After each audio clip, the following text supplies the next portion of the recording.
Last night I got super close to the end. I believe there are mere minutes left of the game. It's a lot of Shadow the Beast time. Yes, and it was only about 15 minutes of gameplay.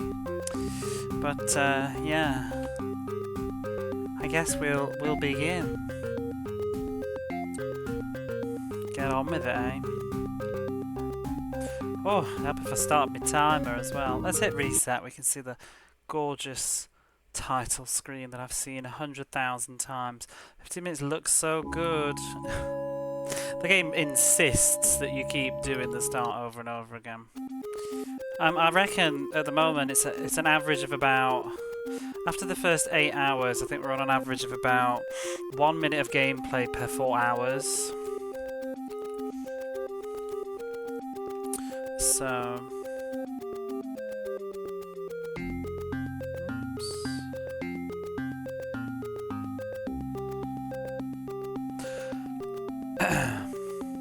I think, unless it pulls some absolute nonsense at the very end, I feel like this is in the bag now.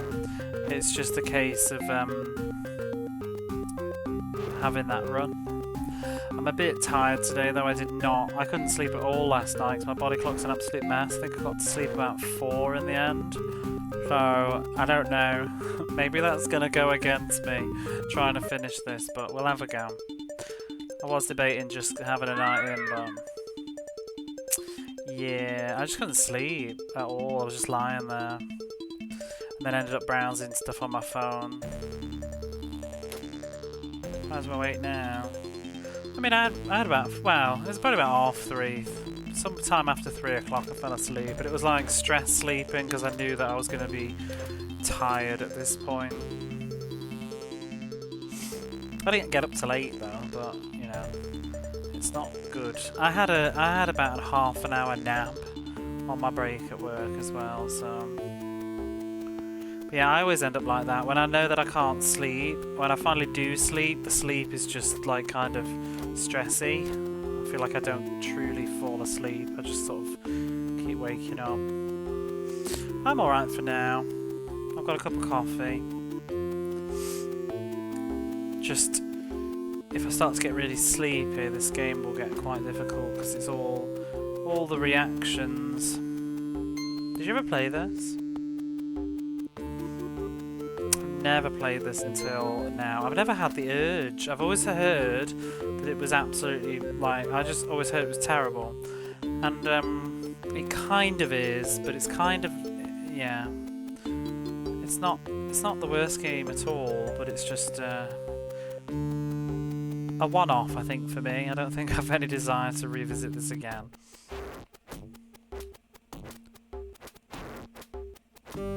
I did have a look last night at all the different versions. You did it on his rental. Did you get it on the Mega Drive?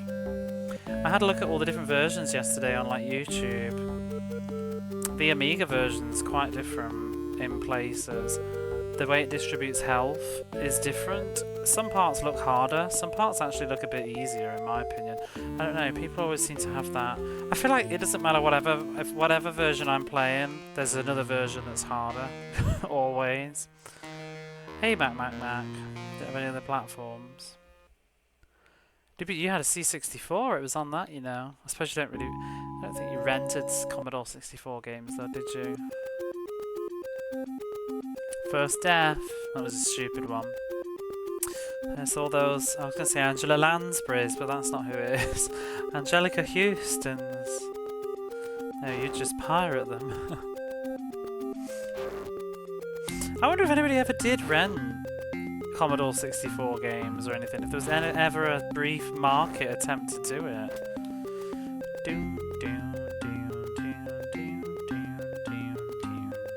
I'm really like, oh my god, old games at the moment are just totally my cup of tea.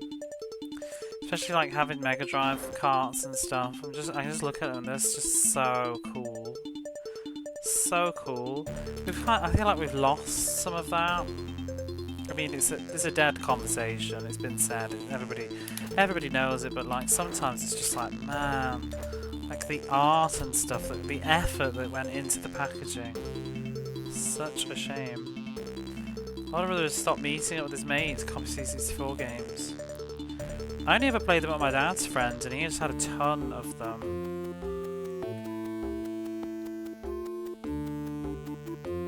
Even just the carts with like the sticker on and stuff, especially like the Mega Drive carts, because they like wrap all around the top. It's very cool. And I love the chunky clamshell cases, they just feel like videos. I love that. Not like bloody Super Nintendo boxes. Cardboard was a terrible decision. Clamshells are honestly one of the coolest video games cases ever. I love the plastic. The feel is so nice compared to like PlayStation 2 or whatever. Yeah, it is good. Although, my memory, it might just be the Japanese ones, but I feel like the Japanese ones inside are a bit like, meh. I only ever had one Japanese cart growing up. I had Ghouls and Ghosts. Although we did briefly have Magical Turbo Hat, Flying, whatever adventure. But my brother sold it.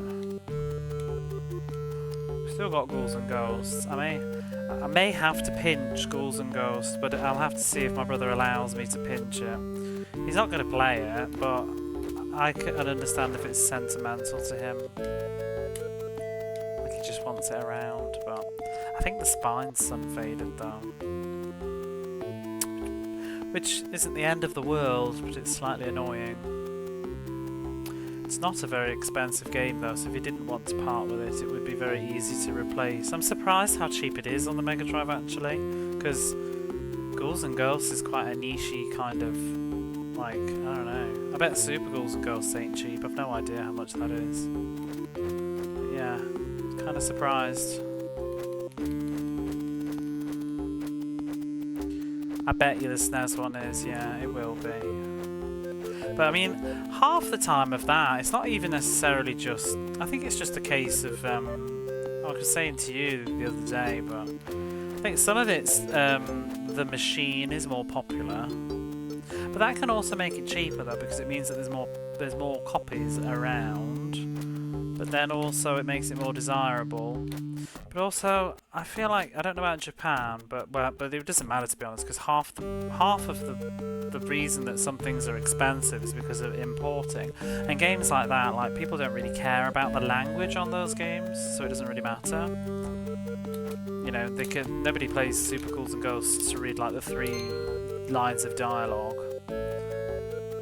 But and often people prefer the Japanese boxes anyway. But I always feel like everybody seems to love Super Ghouls and Ghosts. I'm not really sure.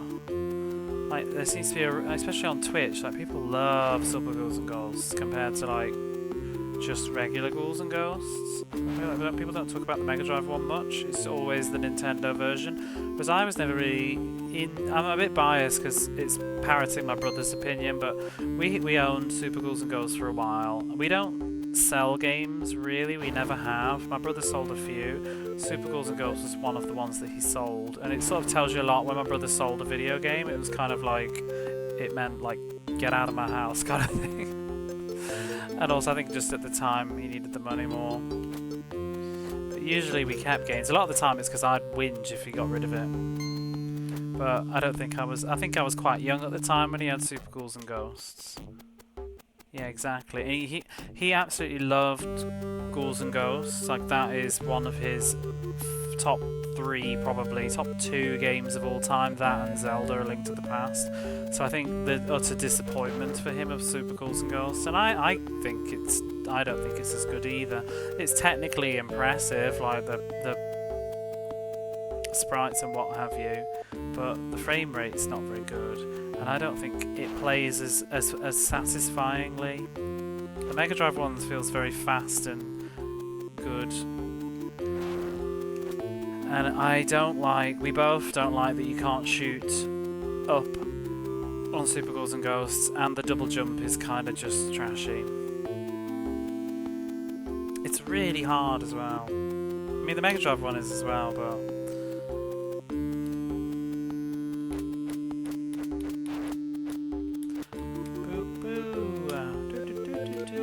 I had a look at the Amiga version of this, and I kind of think the Amiga version is just generally better in terms of like presentation and stuff. It doesn't have quite as much detail in some places, but somehow it kind of looks better at the same time.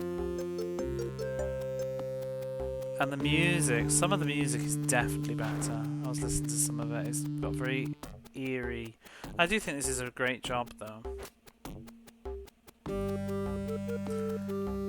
I had a look at the there's a weird Japanese, I think the FM Towns version, which is bizarre. Looks kind of cool. It actually almost looks like the best version. I don't know how it plays though, because it's hard to judge from a video. And then I saw the cancelled Super Nintendo version, which looks not terrible, but just, I don't know, like when you beat the boss at the top, he just sort of like flies off the screen instead of explodes. It's kind of weird.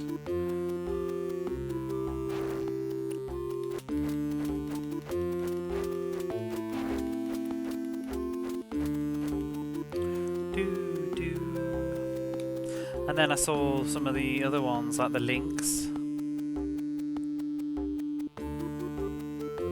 You need to go now, your planet needs you. Oh, the thing flying off the screen. It's very much that. Kind of like that, I guess. Where they just ping off, but it looks a bit silly for a gigantic boss, just like falling off the screen. But it's only a prototype because it was never released, so maybe they would have changed it later. Maybe it was a placeholder.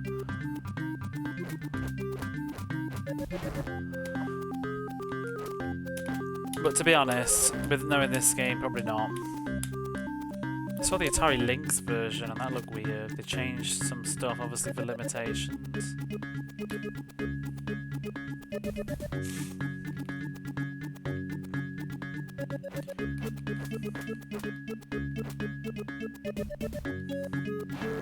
I have to say, I think my favourite games, at least this tune is more upbeat. It's all just a blur of music now to me. I've heard it like over and over and over again. Won't last. I think my favourite cases in games, I really do like the chunky PlayStation case. I like the PAL Dreamcast cases. I do like Mega Drive cases. I just think you can't really go wrong with PlayStation 4 and 3, and 2, they're alright. But I do like the chunky PlayStation case.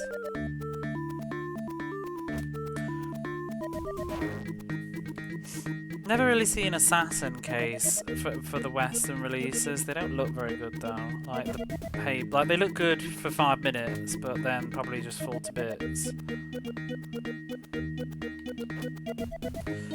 They broke when you put them in storage. Discs and disc holders, box stacks up in a bigger box. Yeah. I've never put any stuff like that in storage though. I always keep them near me. Like a pile of Mega Drive games next to me now, because I haven't found anywhere to put them. I'm going to have to put them in a cupboard, probably.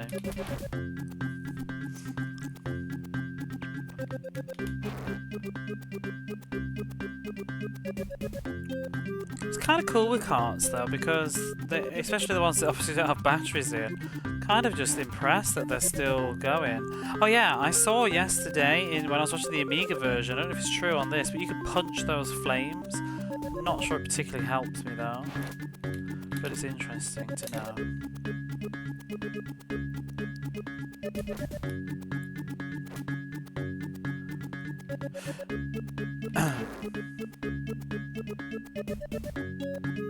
Yeah, carts are pretty cool. I always sort of had the feeling like carts would just get ruined, but I think I just remember growing up, like carts used to be a bit finicky, but I think it's also because I was a bit of a rough, like boisterous boy, like, you kick the Mega Drive while you're like playing it or something, and boo! Always some nonsense, or your mum's like comes in and trips over the cable and yanks it across the room. I do feel like I remember the carts being very sensitive to being touched or moved around. Only way to interact in this. But you can jump kick as well.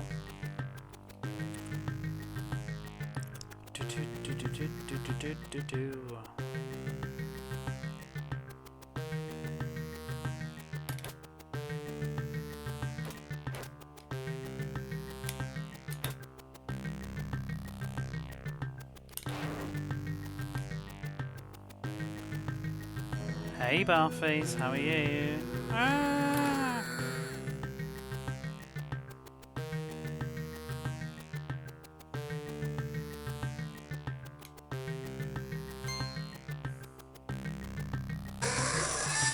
Oh, good grief.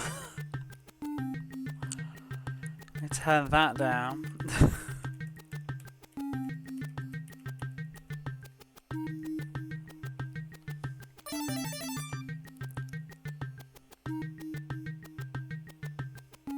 Hello, Runix. Power on.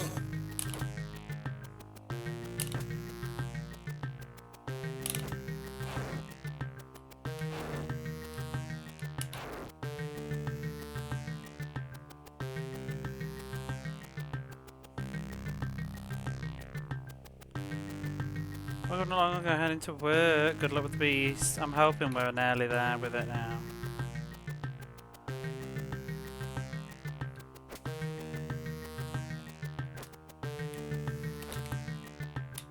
So I saw about this on the Amiga version.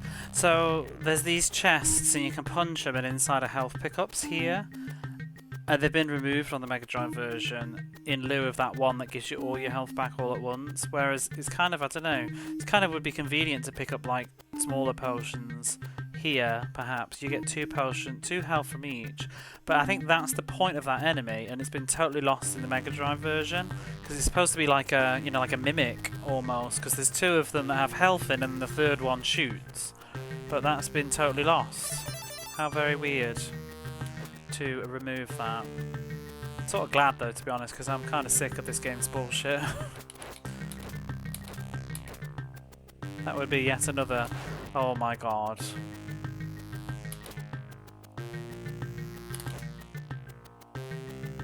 Ba-ba-ba-bum.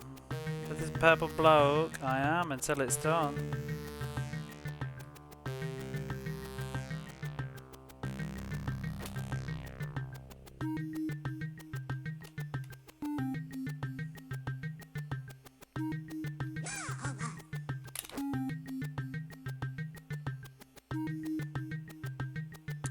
Time for the look. Having an early night, you're exhausted. I should probably, but oh well. Here we are.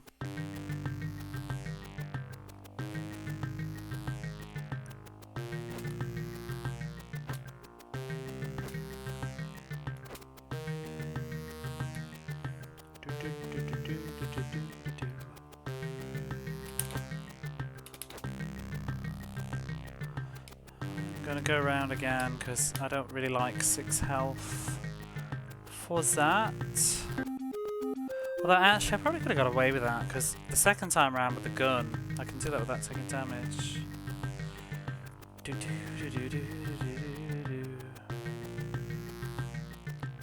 That's all they are really, yeah, it's just the same thing. They're square shapes or rectangle shapes coming flying at you.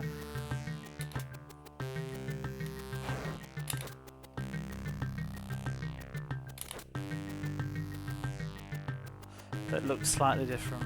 Ooh, yeah. Big rectangles, little rectangles, squares, and they either whiz across, walk across, or like do an arch.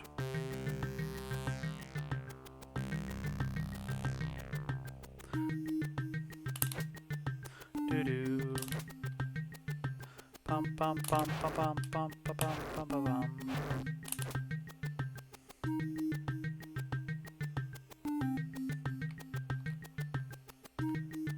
Oh, that's very slow. We're going to take damage there.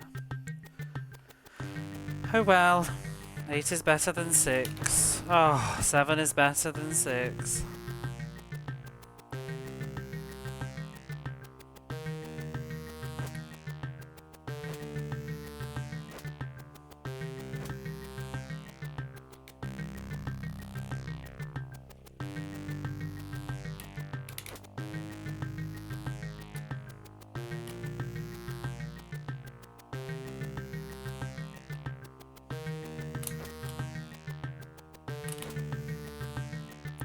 Ba ba ba ba ba ba ba ba ba ba.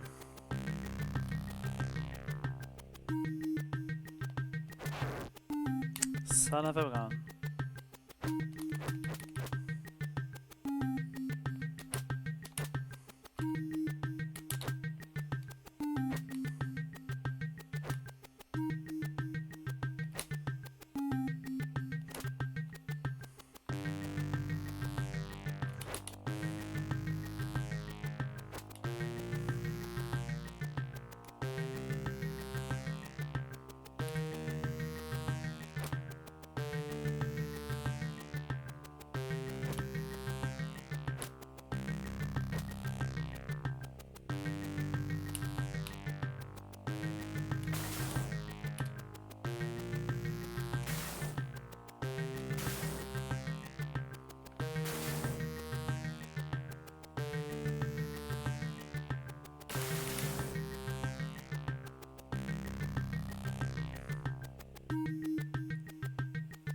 Doo-doo.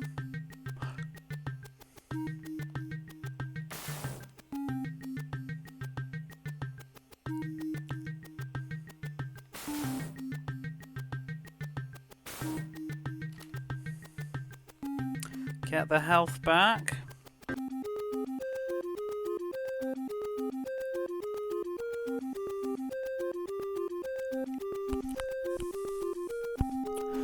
Get a sip of coffee.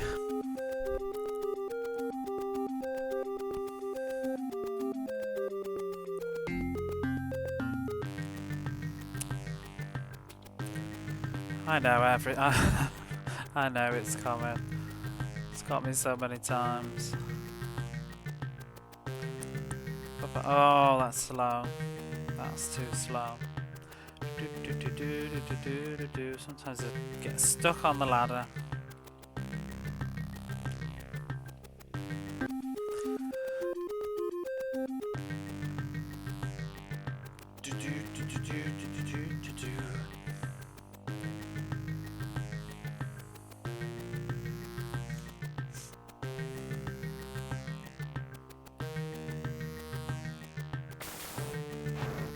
Oh, that must have been a bit slow.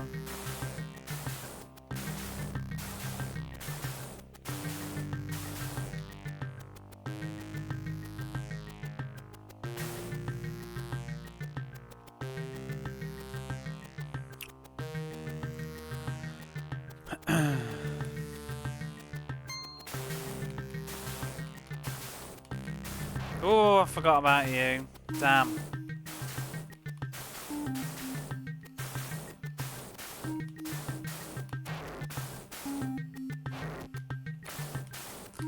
I would like 10, not 9. That's gonna hit me. Yeah, we're doing that again, not 8.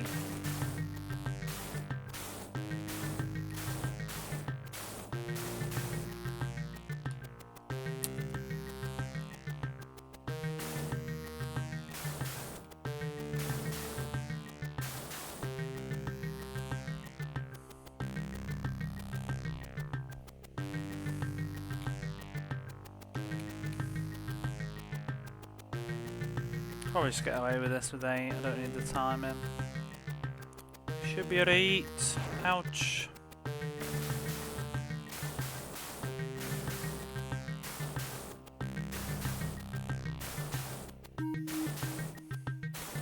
Boo-doo.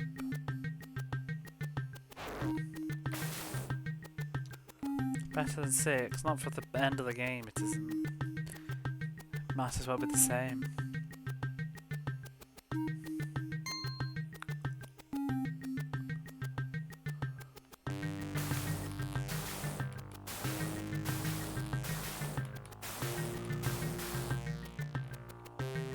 Oh, you swine.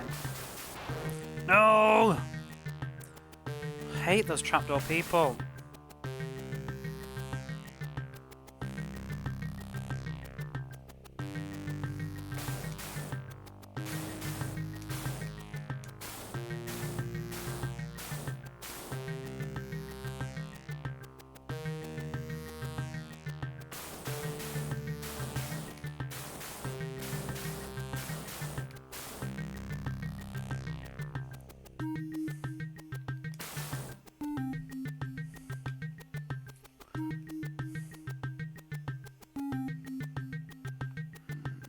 Time to go around one more time.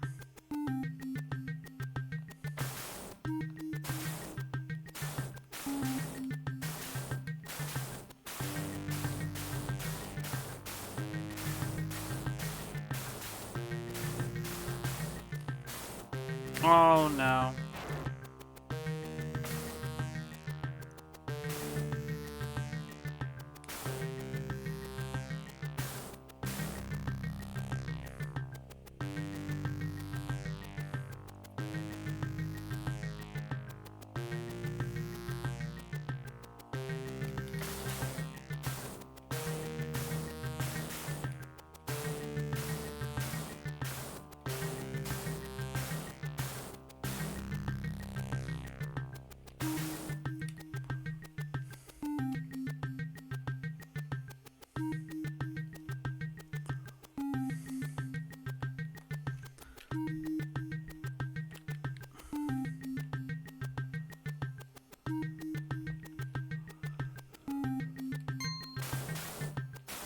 Oh, I nearly forgot. Duck.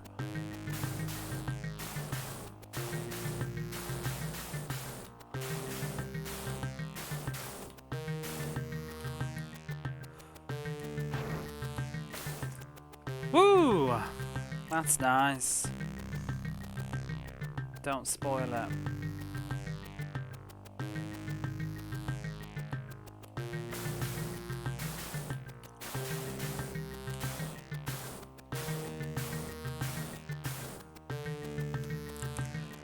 "11 is much better than 8.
Ooh! Just comes so fast.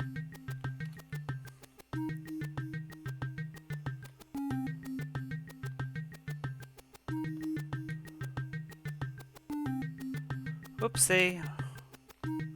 No.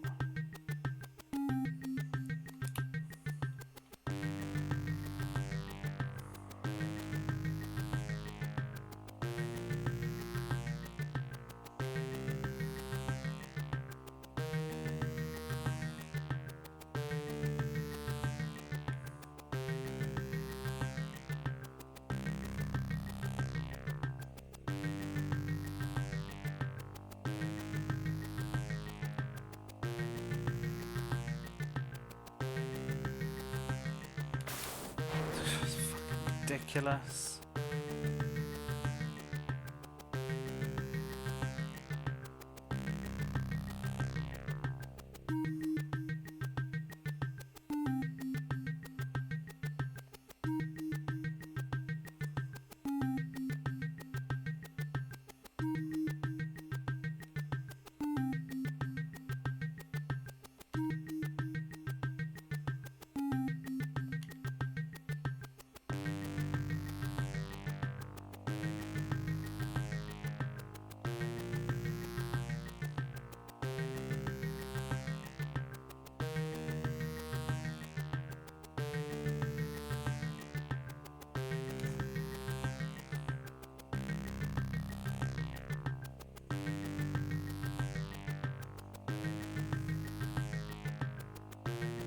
No!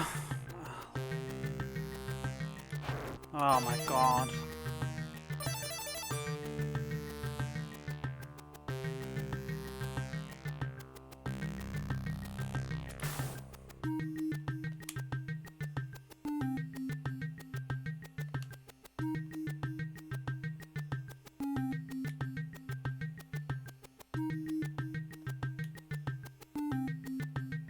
Ah!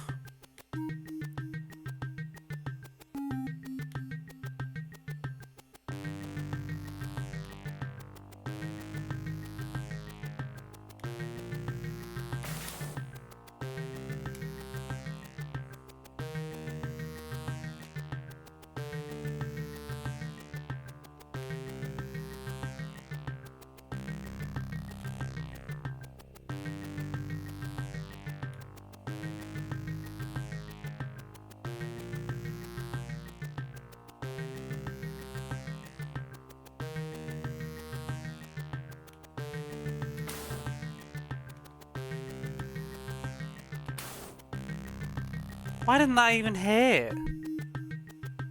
So busted.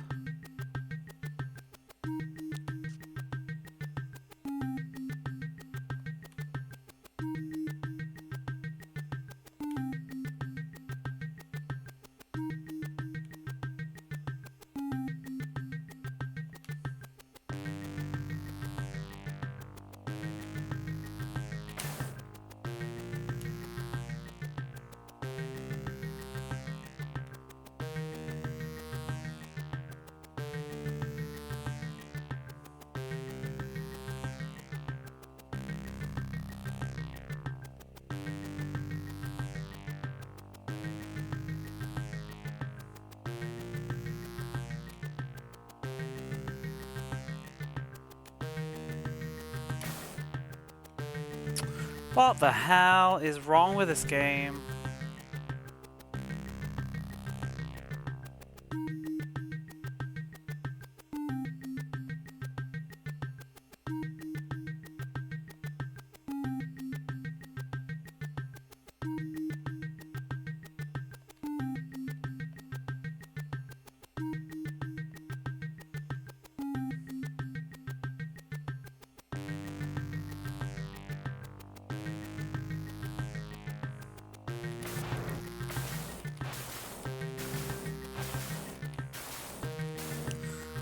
God, that thing is just stupid. Hydra. Stupid thing. It's ridiculous, because it only lines up like every fucking minute for it to be sort of safe. And then you don't even register the hit. Hey Jamesy, how are you? Right, what are we doing here? I could have done that better. I'm just starting to get annoyed.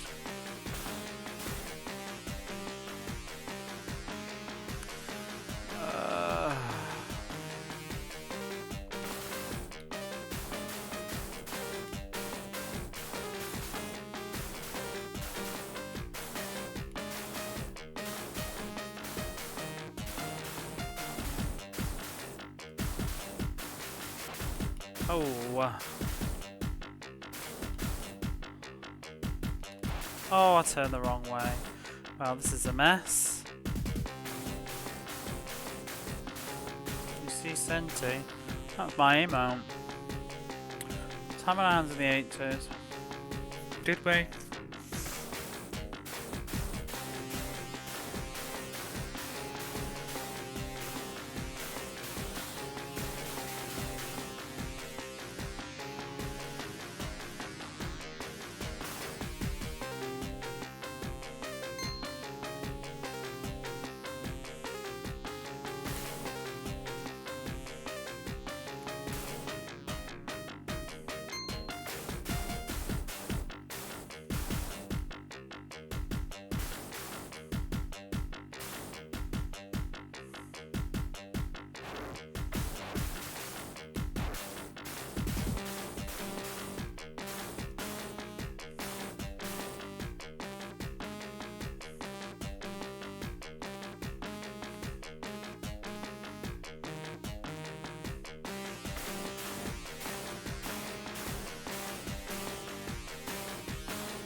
Oh great, I took 2 hits.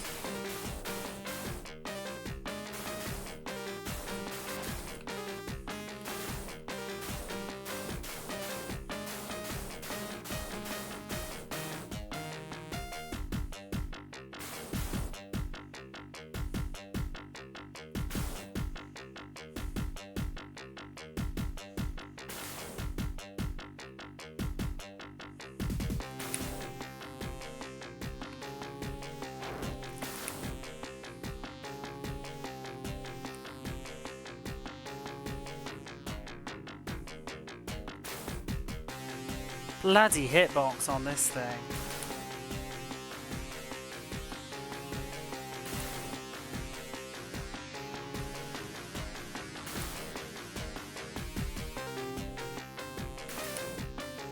Ooh!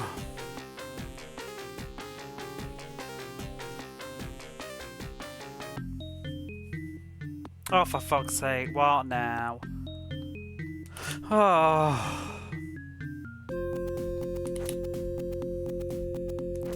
When does this game end? Really?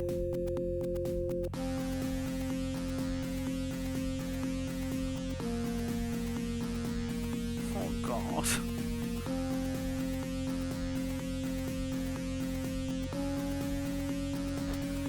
You had your GG ready to go.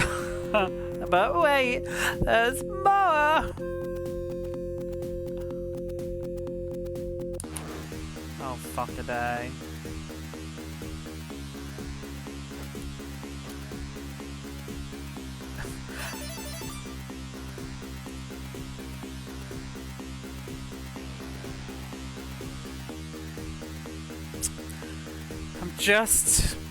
I'm putting myself in the mind of this asshole game.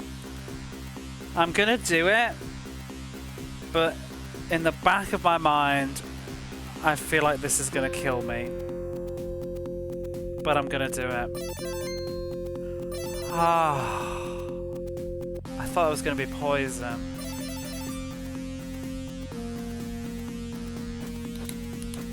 Oh yes, give me.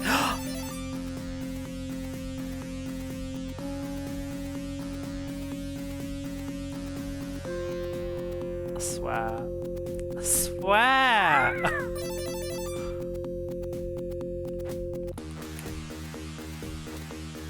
Why is this game just nasty? Enemies coming from the left, that's cool. Let's just inch our way.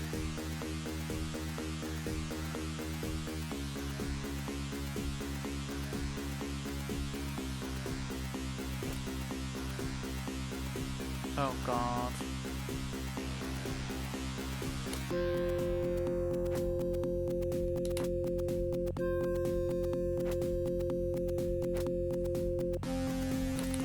Oh, that's rude.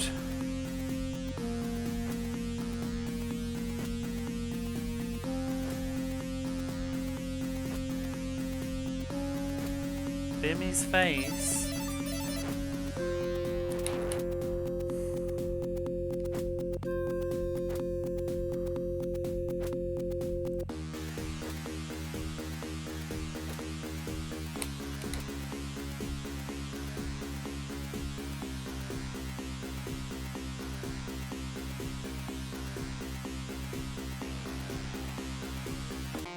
Ah.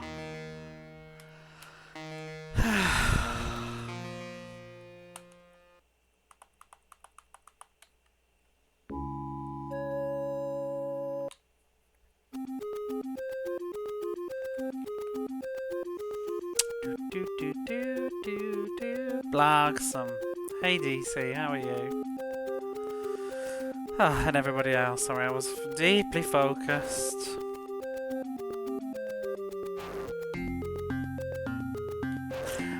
You know, I bet I could have finished that maybe if it weren't for that poison. They fooled me. They fooled me, bamboozled. I even called it, but the first one was fine, so I was like, oh, okay then. Then the next one was like, nope, this one's poison. So I even thought that's not a potion. That's not a potion. That was a good bamboozle, I'll give him that. They got me good. I played video games before, and they fooled me. Further you 15 hours and 8 years. Can't spell hitbox without bullshit box.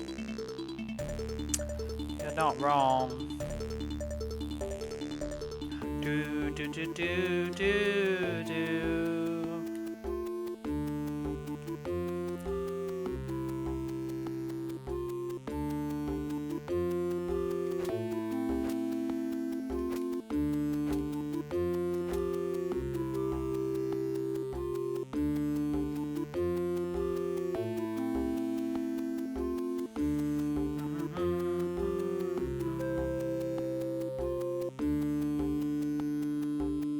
I don't understand. What I really don't like though is the obsession with having bosses hitboxes that are just basically. It's like the hitbox is just behind the sprite.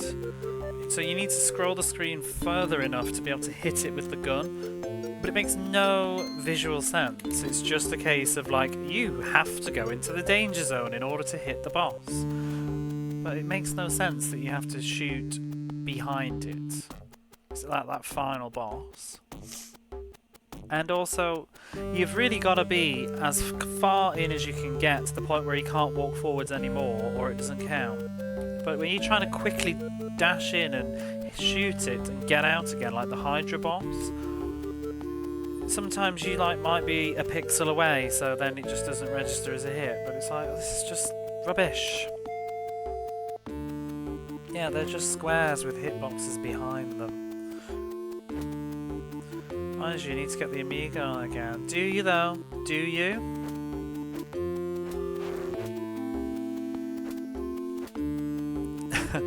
Did you enjoy my comment the other day? And you were like, where is it, my copy of Shadow of the Beast? Where did I put it? In the recycling bin?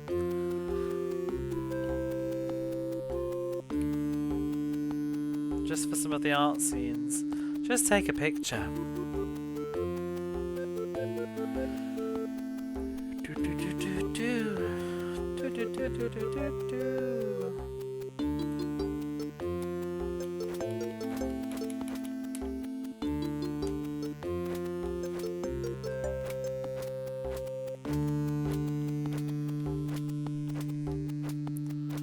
Bum bum bum bum bum bum bum bum. Raised this quite a bit. I would have never finished this as a kid. I would have definitely been raging at it.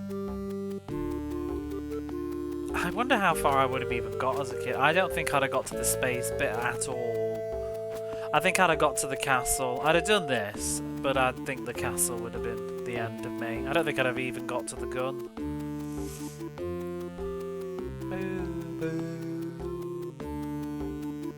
Music. Yeah, I'd have nostalgia. If I played this, I'd definitely have.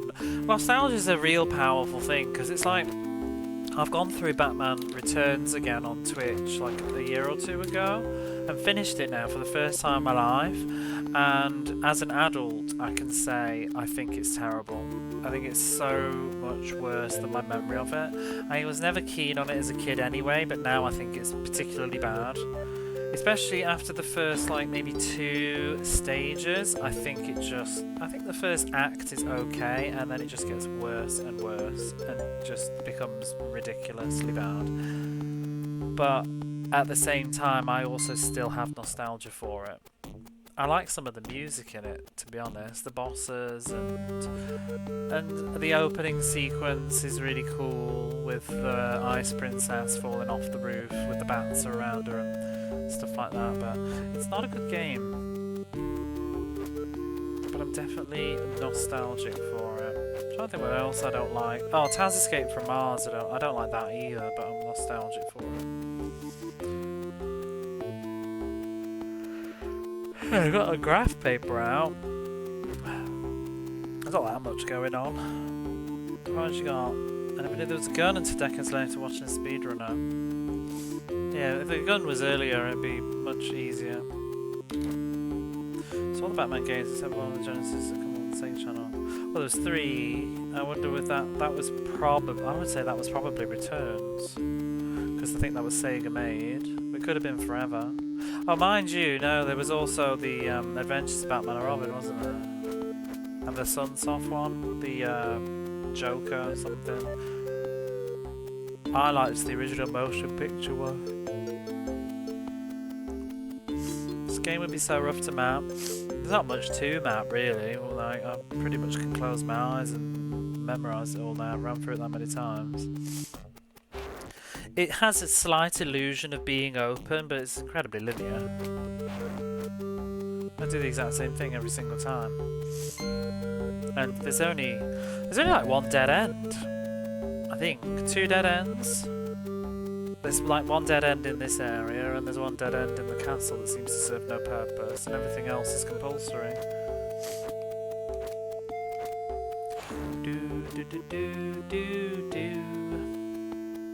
It is very RPG Ultima exploring music, isn't it, or something like that.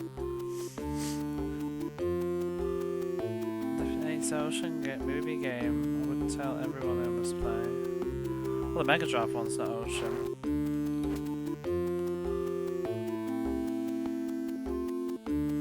That's the one I like.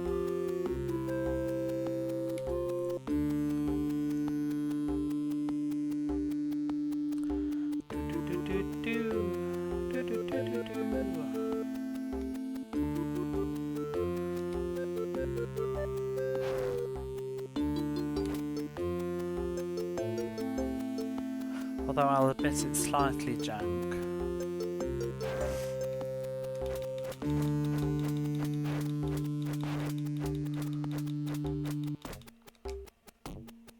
Bum. Bum.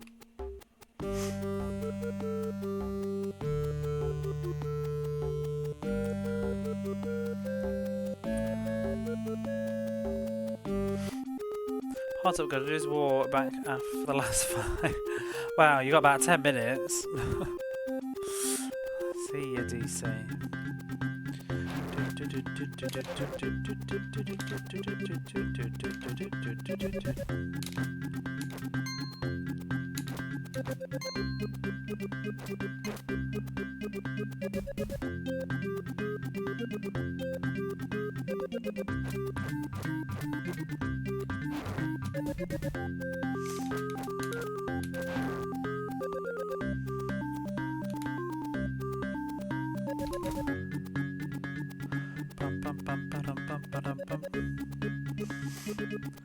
Where do we go after this game, though? Will anything be as interesting after this? Probably not. I'll probably be playing something dull. It's funny what proves to be interesting and what doesn't. I love Trampoline Terror, and I feel like nobody gave a shit about that game. I thought it was really good.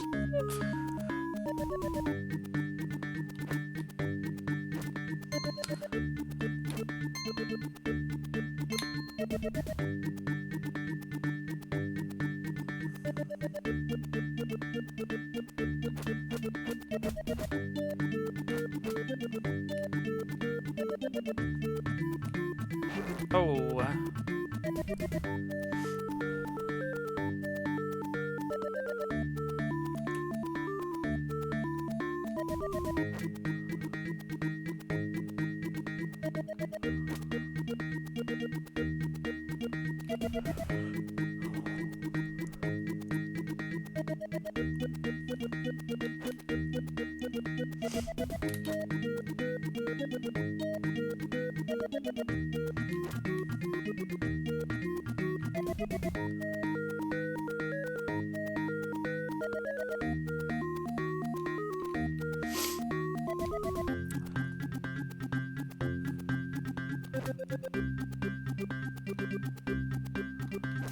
Oh, whatever.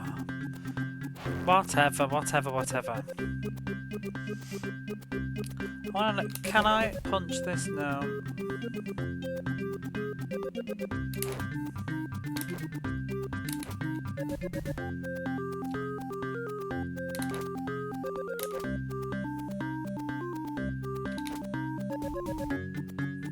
mean, I didn't even touch that bee, to be honest. There was a massive gap between my foot and that bee.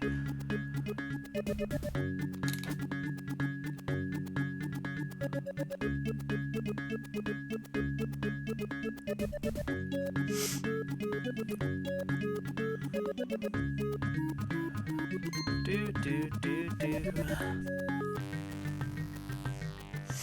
Ding.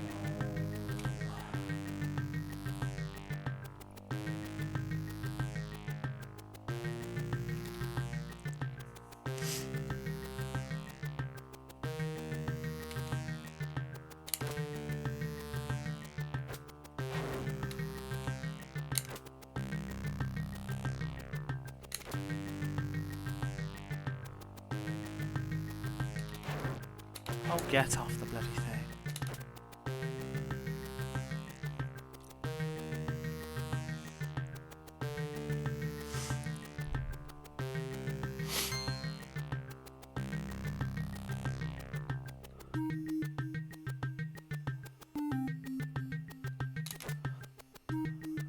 Oh, how nice. Only one spawned.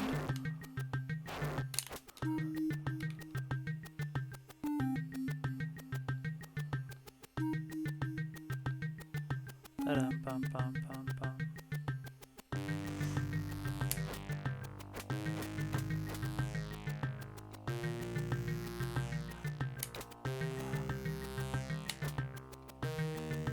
Oh shit, I forgot about you.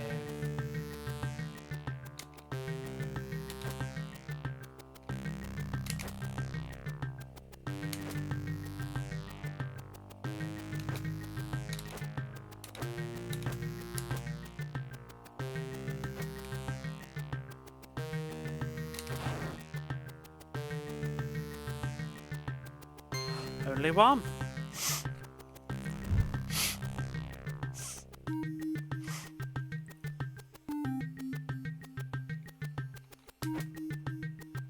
Hey Smudgy, how's it going?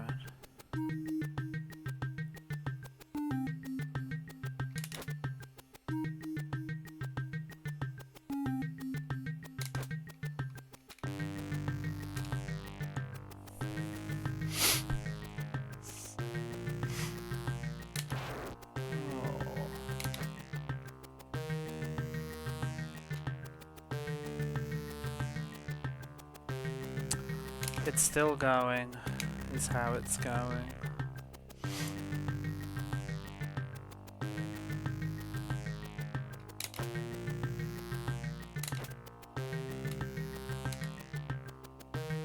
Hopefully not for very much longer. Ah, I hate the pissing barrel.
Oh, fuck off. Oh my god, you piece of shit.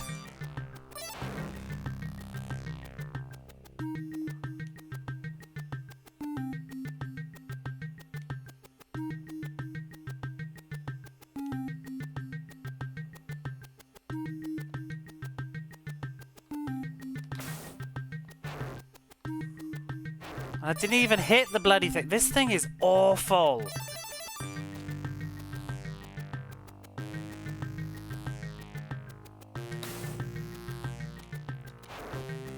Again, I didn't hit it.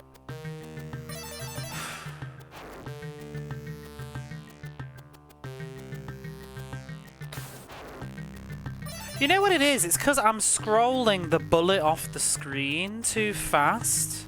That's why it's not registering. So you've literally got to linger there. Garbage. Oh. Hey, computer machine music. How are you? This is not a great moment.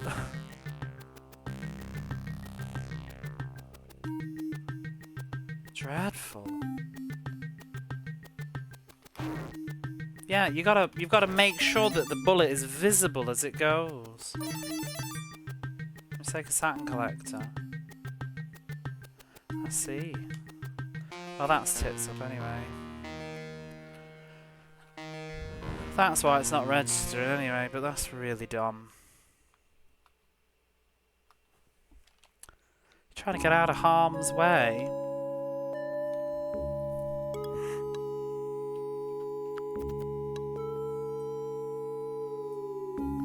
Thinking it's that orange bit? What do you mean?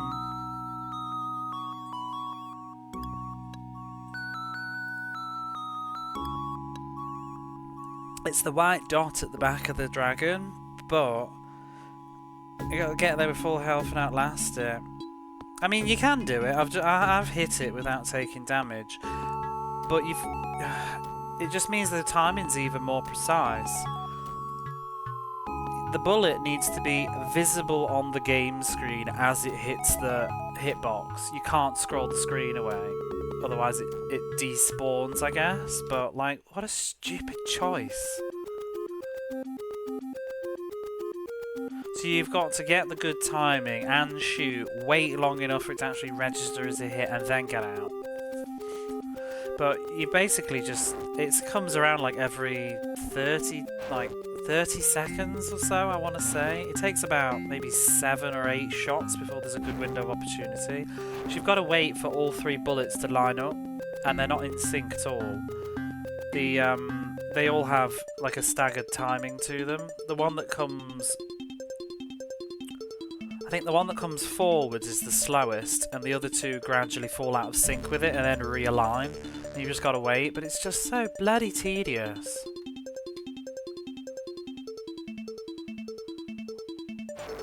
It's not like it's truly a pattern. It's just they're all on their own timers, and every so often their timers cross into a way that works.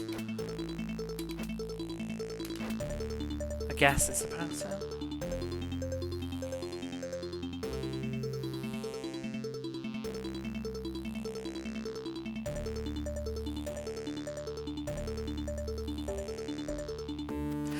I mean, the other approach is to have health and tank it, but the more health I can keep, the better, do you know what I mean? So if I can try and do it a bit neater. I don't mind, like, I'd like to do half of it neat and then maybe tank the rest of it. Not the whole thing, because to kill the whole thing, taking damage, it will rob you of about 7 or 8 hits. which doesn't leave you with much room for what comes next, even though you do get some health back. You know, if I could walk into the shoot 'em up stage with full health, that would be lovely. Although I guess I don't need totally full health because I'll get some potions anyway.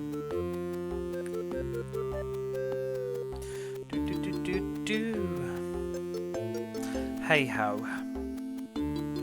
Video games. Video games. Do we like video games? I do. I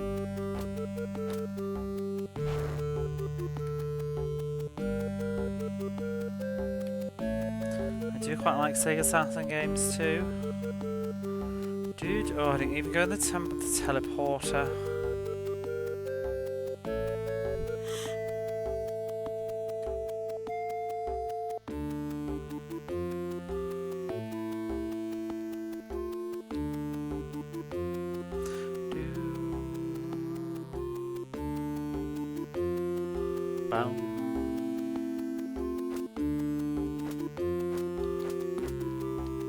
See, people going about Echo the Dolphin and that being really difficult, but give me that over this any day.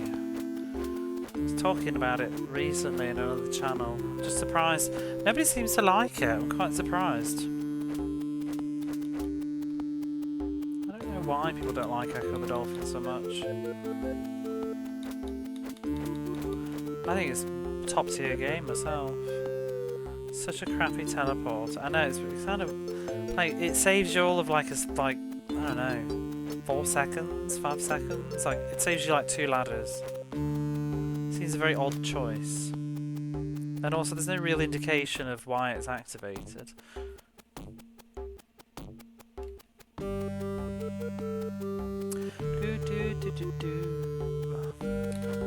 you know what I have realised? I think if I get the right cables for my Dreamcast, I'm incredibly excited because now that I've got this retro thing, I can stream Echo the Dolphin on the Dreamcast. That excites me immensely. Now the only other thing I want to do is I actually have Echo the Dolphin twice on the Dreamcast because I have a Japanese version and a PAL version. I bought the Japanese version because I didn't know that I'd be able to ever play my PAL version again, but apparently it's really easy to play like region stuff and copied stuff whatever on Dreamcast if you've got like this disc thing or whatever, and apparently it's quite easy to get them. You can burn them yourself or whatever, and if I can do that, then I'm going to stream Echo in English. I mean, I have it in Japanese. I'd rather not play it in Japanese because Echo is an English game for me.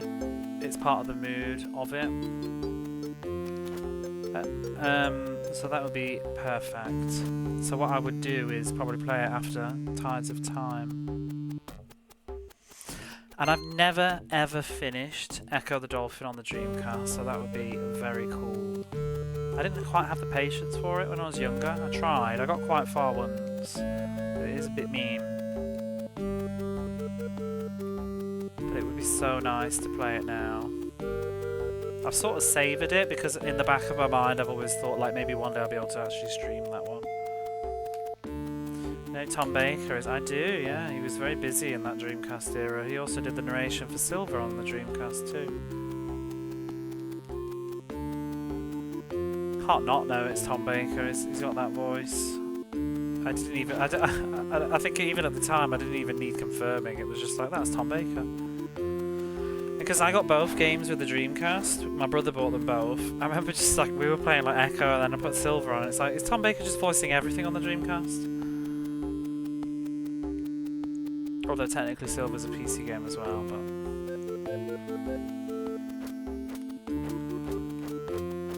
does it? Where? Is it on the case? Tom Lick, not here.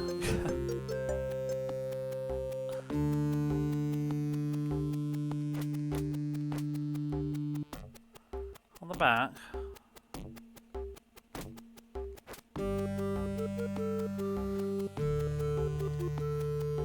I want to look. Shall be a second.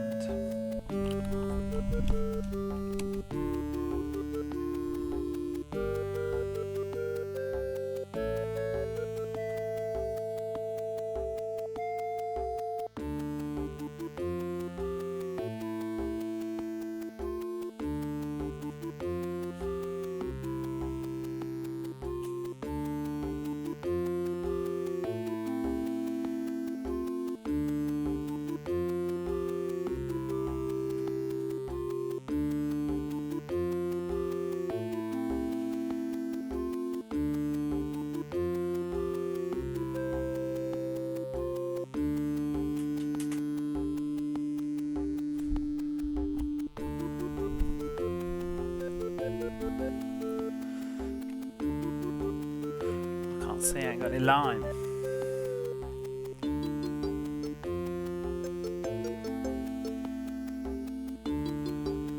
Oh yeah. Plunge into the tropical waters of the Isle of Tranquility as Echo, an energetic young dolphin. You will explore mysterious locations. Blah blah blah blah blah. Realistic simulated underwater world. Intelligent animals with lifelike animation. More than 100 acrobatic dolphin actions at your control. Story by award-winning science fiction author David Brin. Storyline narrated by the famous Tom Baker from the cult TV series Doctor Who. There it is. I probably did not read the case when I was younger. What a lovely game that was, though. Like, in terms of graphics, Echo blew me away. The war, it's funny to look back now because it kind of doesn't look anywhere like my memory of it. In my mind, when I think of how Echo the Dolphin looked, it was like so real. The water, the sun. I used to just like the first level, just swimming around. Kind of, the problem with Echo is, like, after a couple of levels, it gets all like moody and dirty and nasty.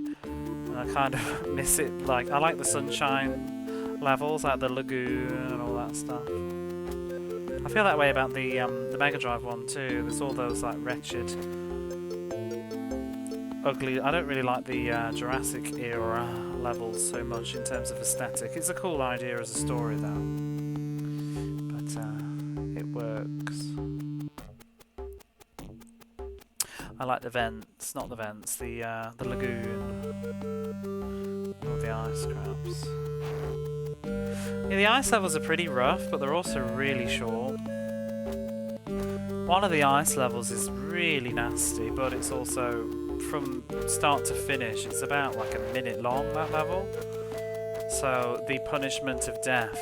That's the whole thing, I think, with Echo that gets over-exaggerated, except for the final stages. Most of the difficulty, the levels are so short, you just keep trying and eventually get through. Quite nice graphics, there's just a more game supporting widescreen. I like Dreamcast, it's got a certain look about it.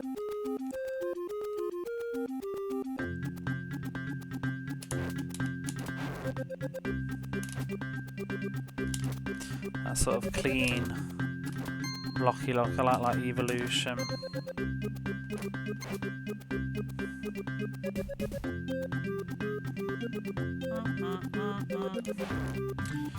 Loads of blocks, that's the one.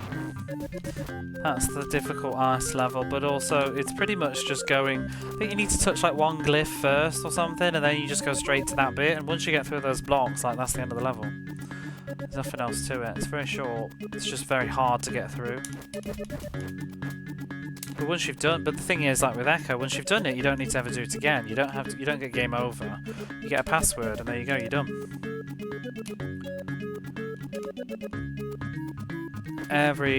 All progress in Echo is permanent. Unlike this.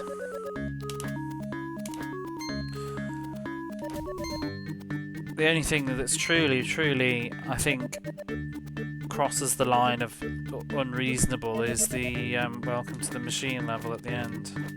I just think the tube was quite bad, but it's once you know what to do on the tube, it's really not that bad. It's not. I don't think it's a good level though. It doesn't feel fun to play. It feels a bit clunky. Welcome to the Machine's okay, but I kind of do think it does need checkpoints. It's doable without though, like, if you have the patience you can do it. You just have to do a bit of memorising.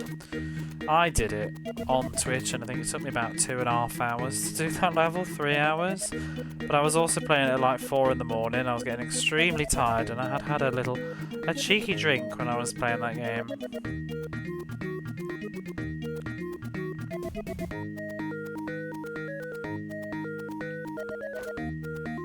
I did Welcome to the Machine twice, because I also did it again the next day because I felt a bit uncomfortable. Wait, there's 2 blimps. I never even know. I've played this game for like 18 hours. I didn't even notice the other blimp.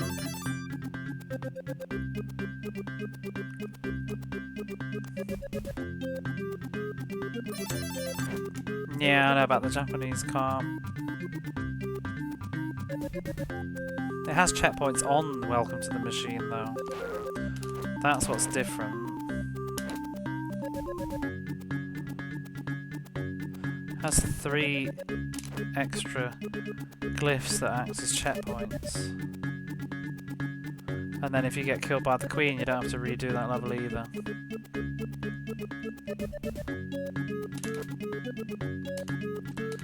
Probably better balanced. But real gamers play the Western version. No, play whichever you want. Some people enjoy their Western Rocket Knight adventures and Dynamite Heady. I think the other version's quite fine.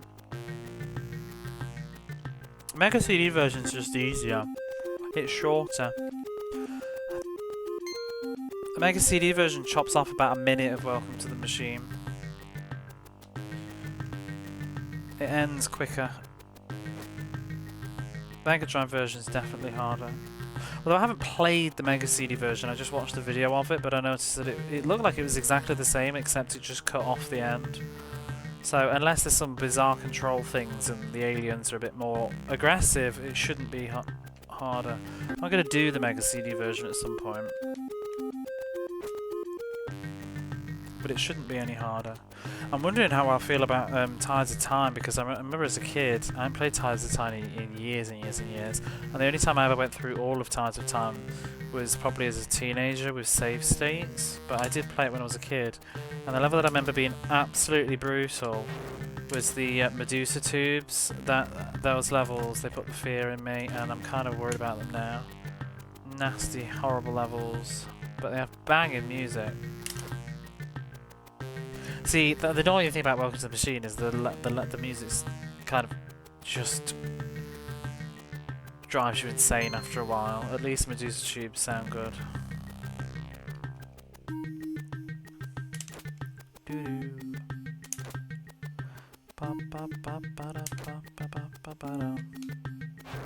Oh, these trapdoor men, they're absolute twats.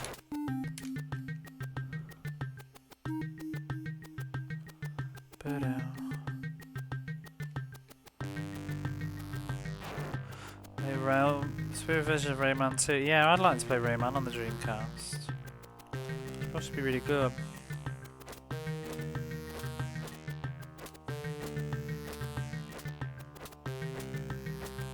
Rocket? No, was that Sparkster? Sparkster's the sequel. People don't seem to like Sparkster as much. I've not played it, so I can't comment. Rocket Knight's the first one, and then there's like 2 sequels. There's the one on the Super Nintendo, one on the Mega Drive. Sparks is just the name of the character, I think. I like the music on the Sparkster game though, the first level. It's on one of my playlists, but people just... It seems to be most people consider it inferior.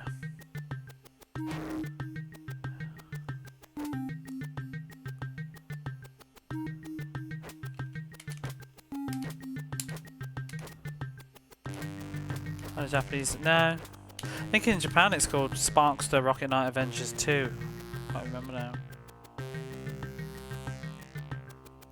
I only know the first level.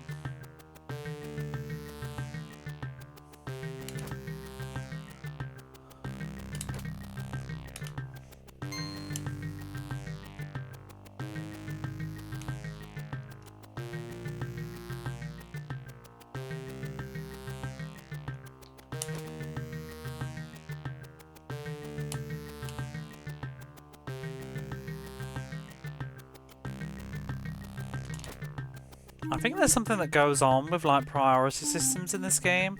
I think some things won't spawn if something else is still on the screen. Like, well, I think that's why I'm getting only one axe sometimes instead of two. And why certain enemies don't, like the legs don't respawn, because I'm moving too fast. But then the go overrides an axe spawning, perhaps. And it must be like triggers. So sometimes it's better to go fast, because less things will spawn. Because if I step back like 2 movements or something, that axe will respawn again.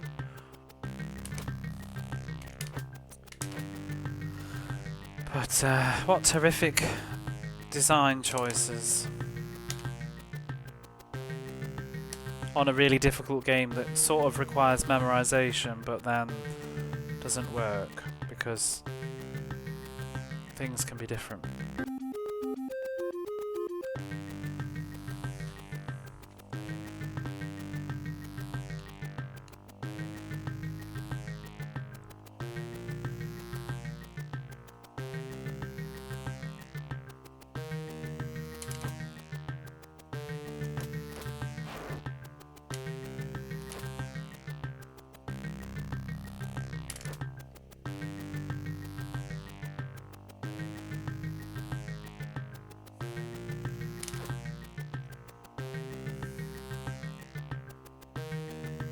So spark rocket out in smaller tags.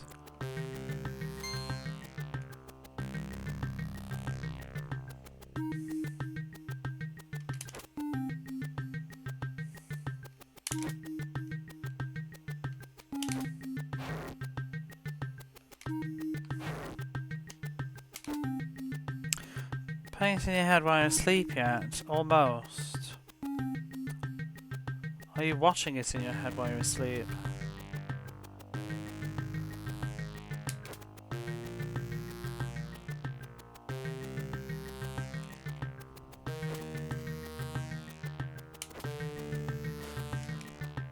Oops.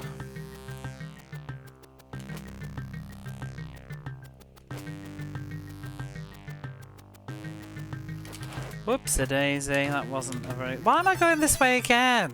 I don't need the spanner. Lose my marbles.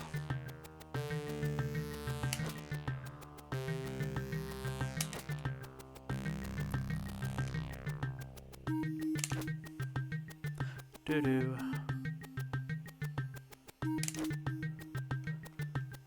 I had to watch a long play of it last night. This is a long play.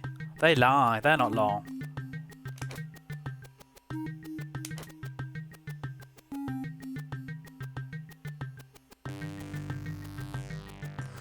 Humming this a minute ago, taking it away.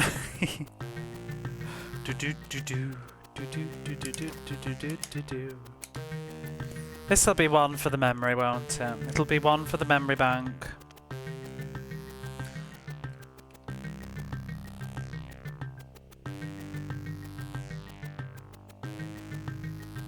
Where am I going? This way.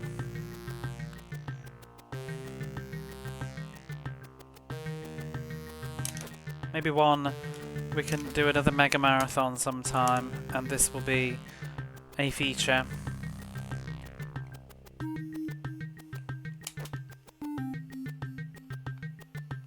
Oh, buggering bugger. Hate those barrels! They always sync up at the worst times.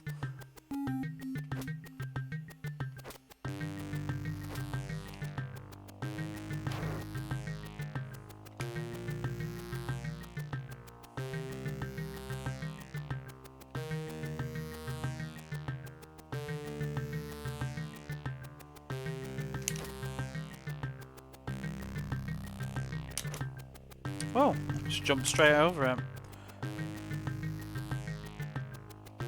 See, because I jump kicked through those barrels, only 2 spawned because I'd scrolled the screen. Usually it's 3 if I walk and punch. So that's a choice.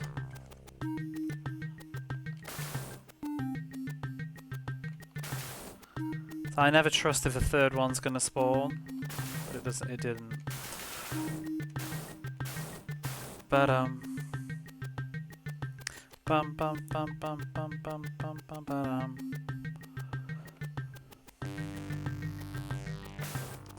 Dive Stream. I'm after a copy of that. Can never find a nice copy. Been looking for that for ages, and then I realised I'd spelt it wrong.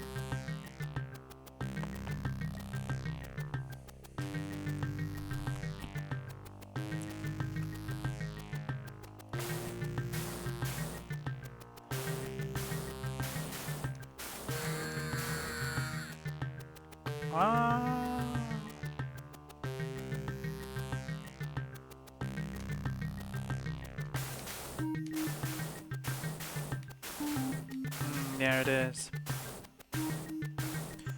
I can't remember what it was. I think it was either the apostrophe, or maybe it has no. Maybe it's Dolphin Dream. But all I kept getting was Echo the Dolphin, and then I realised I'd spelt it wrong. I think it doesn't have an apostrophe or something stupid like that.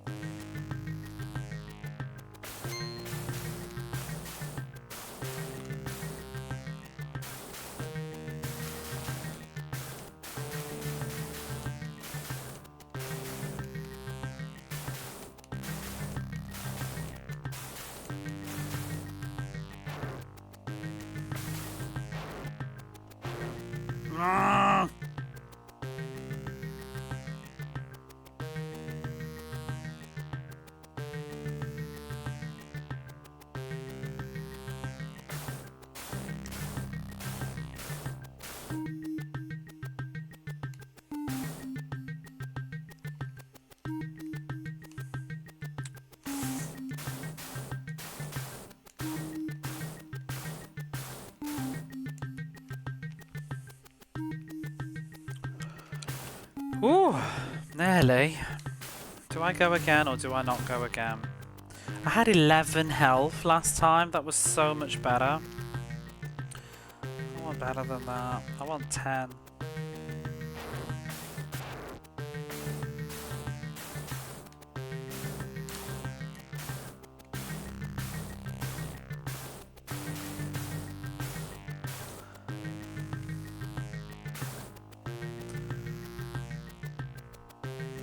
Just there was a nice way to do the trapdoors because they seem to just spawn, like they move and spawn in different places. Oh, I forgot you.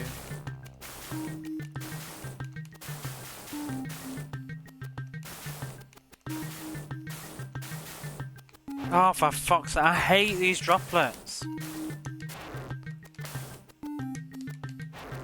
Garbage. That corridor is so hard because there's so much of it that's just random. Droplets are random. I feel like the trapdoors where they appear are random. But like if you need to jump and then a droplet spawns over your head at the wrong moment, you're just fucked. Like there's no skill going on there. It's just unlucky. But even if there weren't any droplets, I still find it kind of hard just to clear the trapdoors in general. I managed to do the first one a minute ago.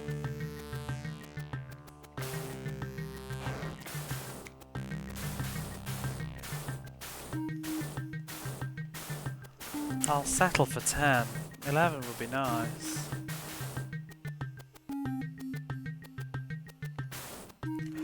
To be honest, 9 would.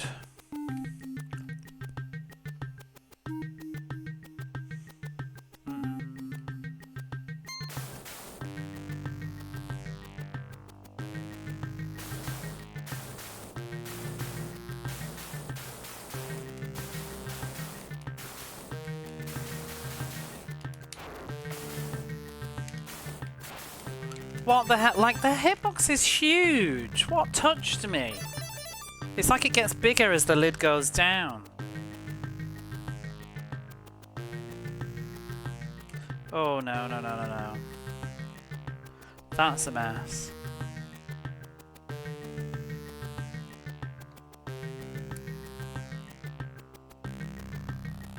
Don't. Don't. Okay. I'll take 10.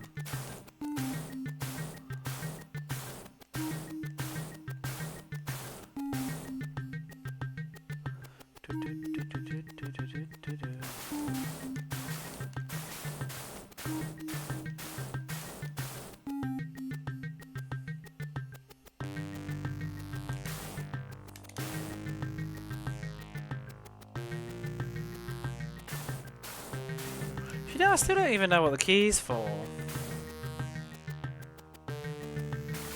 I don't remember seeing it disappear. Maybe it disappeared and I didn't notice.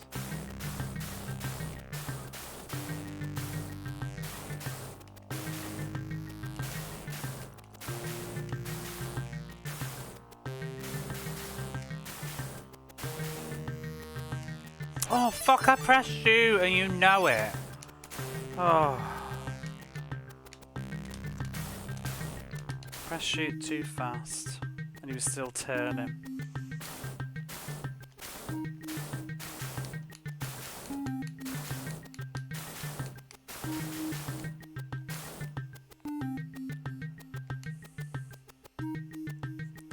Nine health.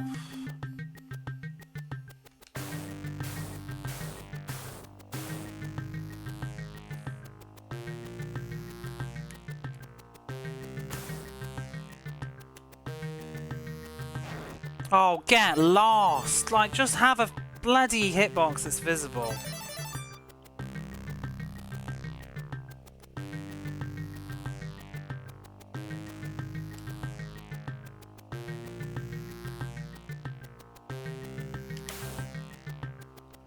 Scrolled it off.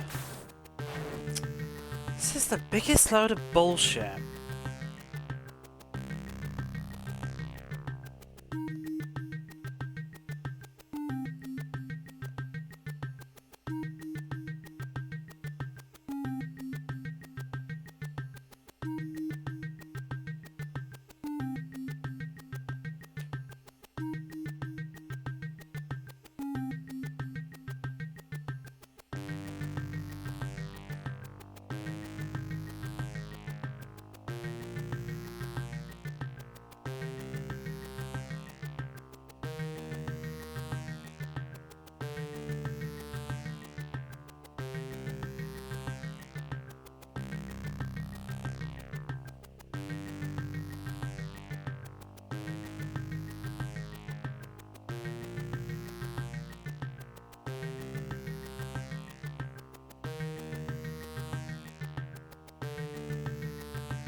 You can't even shoot it twice. Turn on the turbo. We can't shoot it more than once. Has iframes.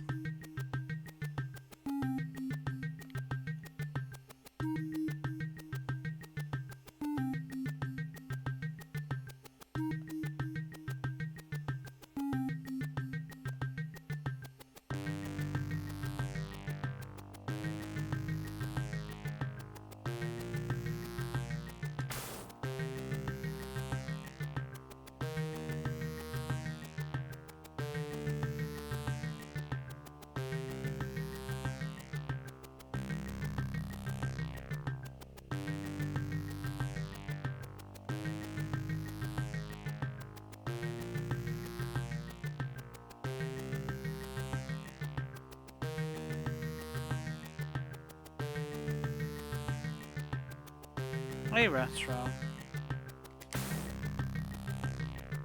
How are you?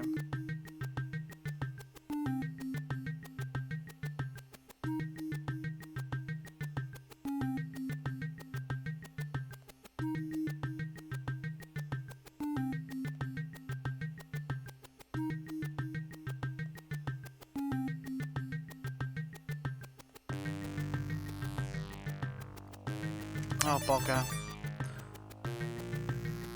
Okay, got you down. I'm alright, I'm just galled at the shocking design choices going on here. Oh, come on.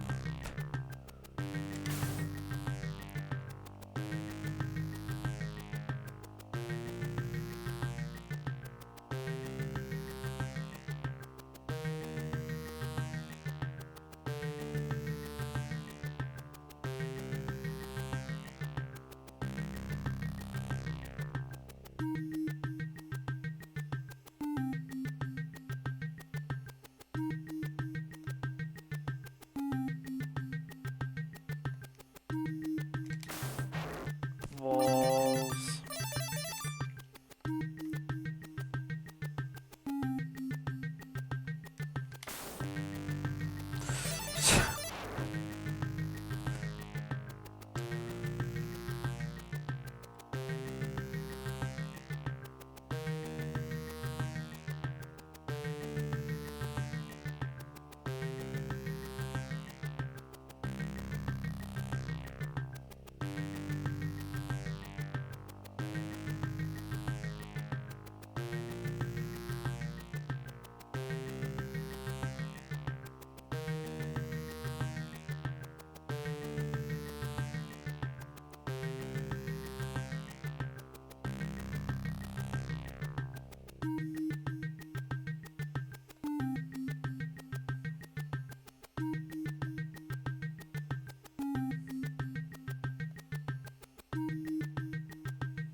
Just stupid this is.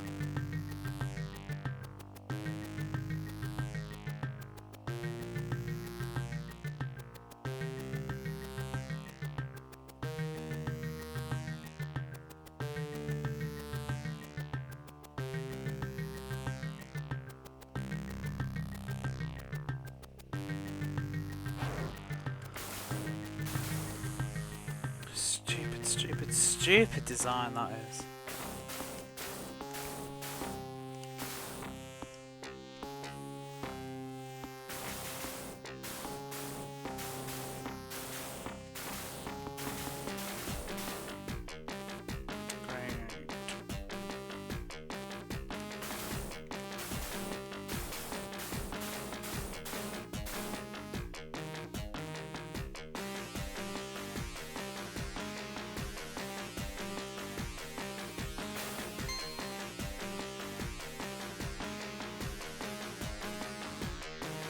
I think I broke a secret. Something. The rocks didn't spawn. I scrolled the screen too fast.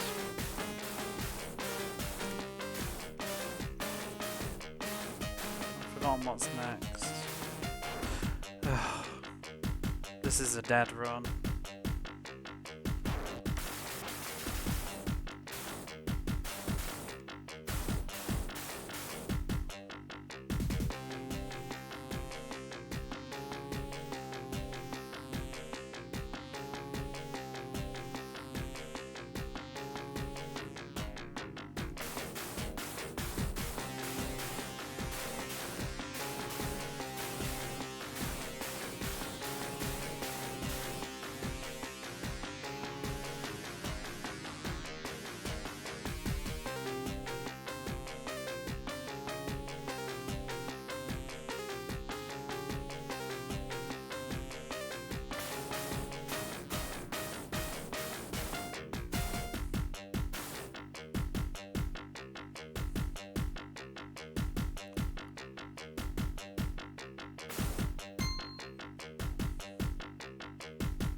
Oh.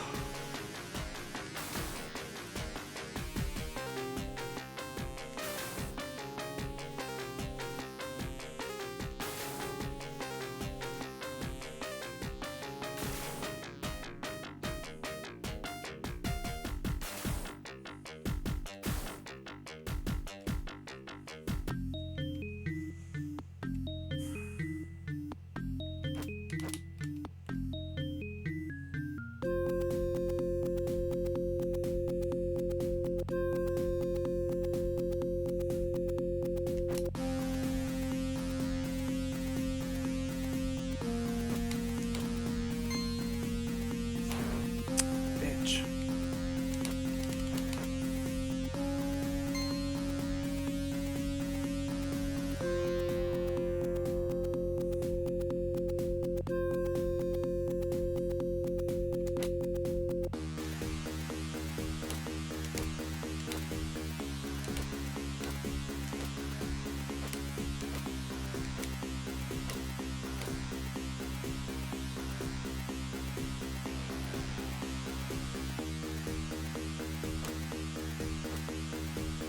Which one's gonna be poised? Like, I don't think there's any visual indicator. I'm just supposed to fucking find out the hard way. Strength +2. Oh. I don't trust that one.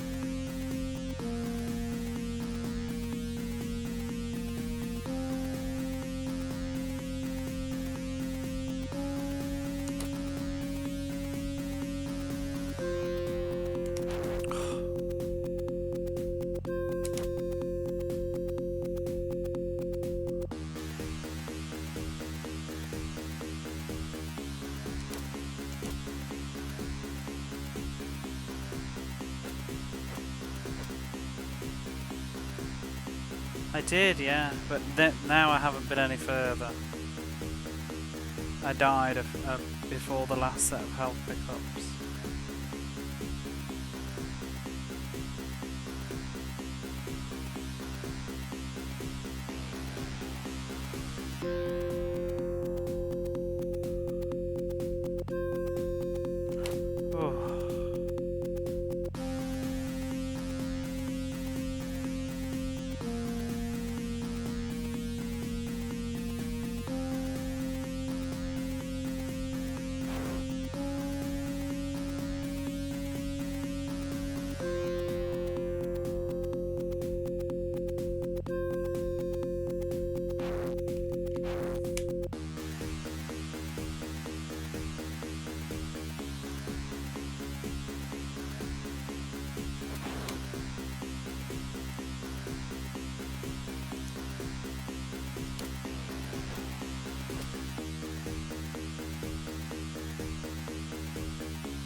Oh!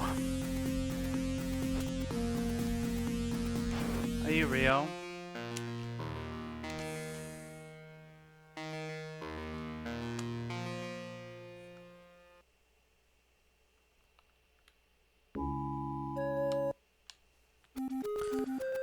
Figure it out next time!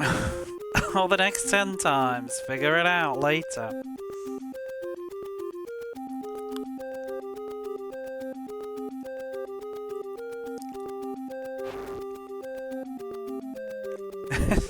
This is a wretched design philosophy.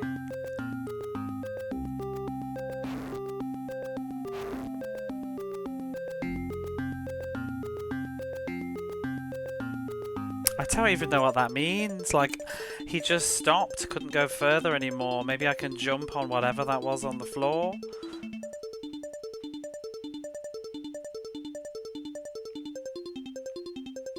Find out in 20 minutes time. No chance for mistakes.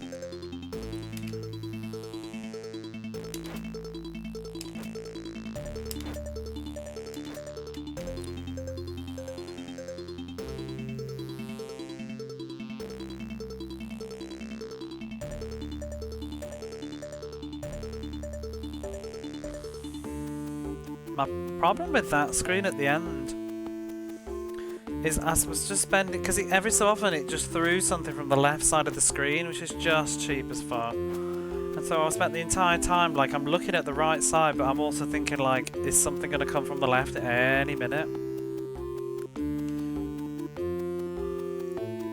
At least there's health on it, but I had a terrible run on that dragon and the shooting thing. The dragon is just... that is so garbage. It takes forever to get an open shot. You have to go out at 4. I'll wait until you've gone.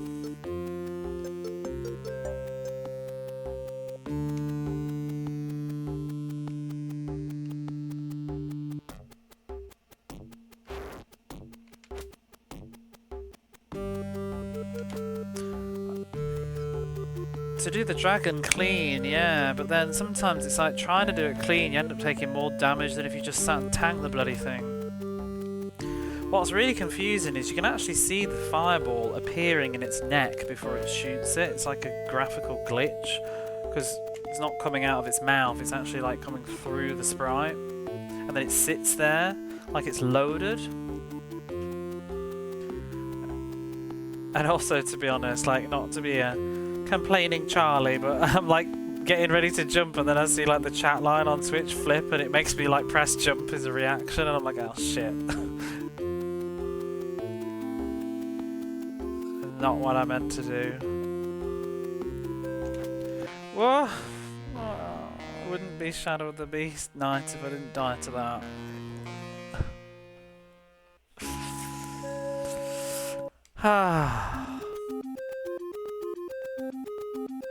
If I get super serious, I'll just close the laptop lid for a minute. I've done it before. I think. The pressure. I'm gonna go make another cup of coffee in a minute, I think. Bum bum bum bum bum bum bum bum bum.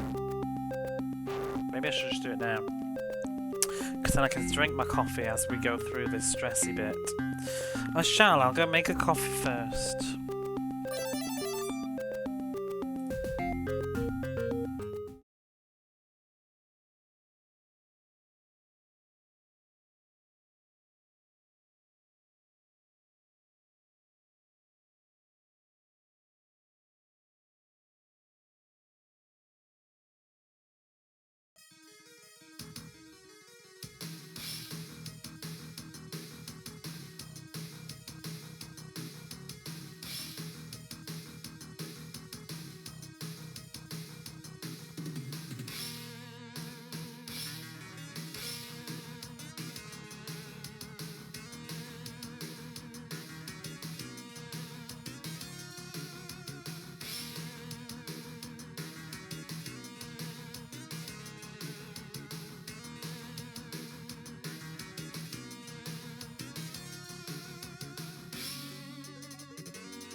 Okay.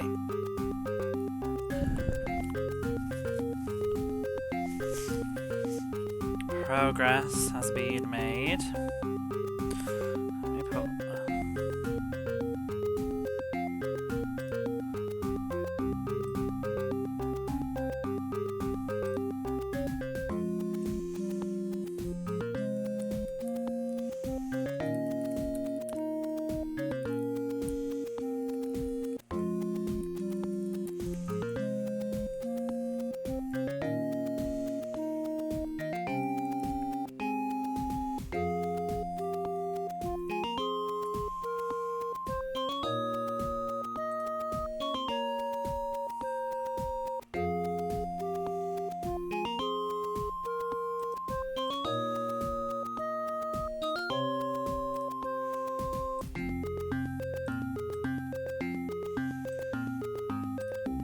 Okay.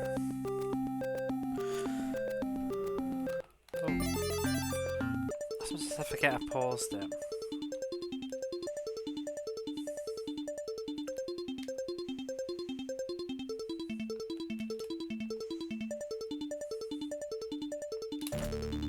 You know, some parts of this, when you get really good at certain bits of it, it is somewhat slightly satisfying to just like jump kick through stuff. I just wish more of the game could be like that. And if it was a touch more forgiving, it would give you that sensation. Especially when you know it doesn't matter with the health.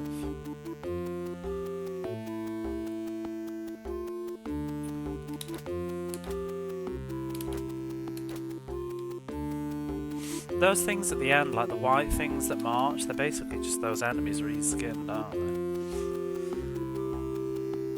they? Beast! Hey Broccoli, have you just joined us? Progress was made.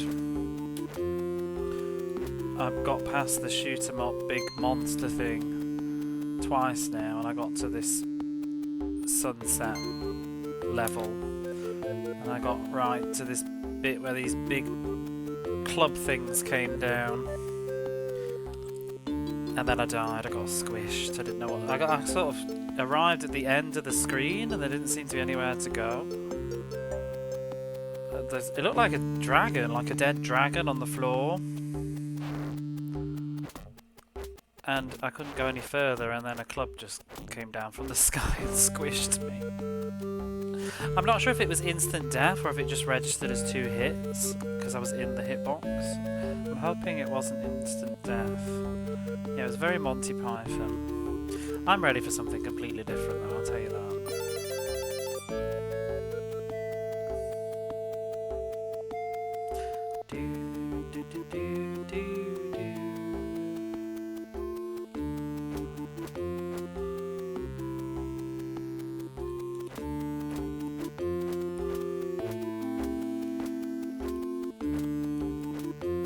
I wonder what that dead thing was. Maybe that's the beast. The shadow of the beast. Maybe he's been dead the whole time. I mean, what are we even doing? I assume the space shooter level, that was Homeboy, whatever his name is, that's put us in a...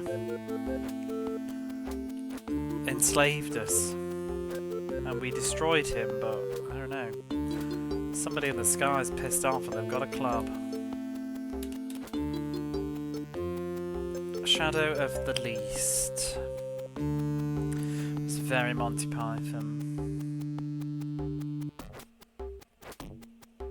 I think these look like pandas. What is that? Lovely legs as well. Not in the trunk.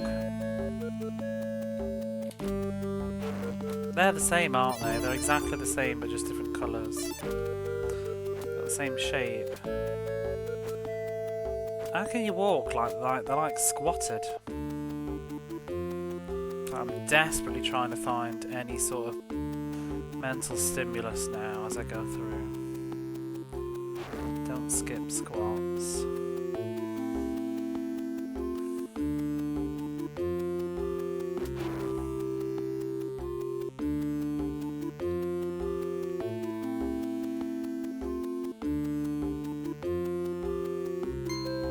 Kind of almost like that.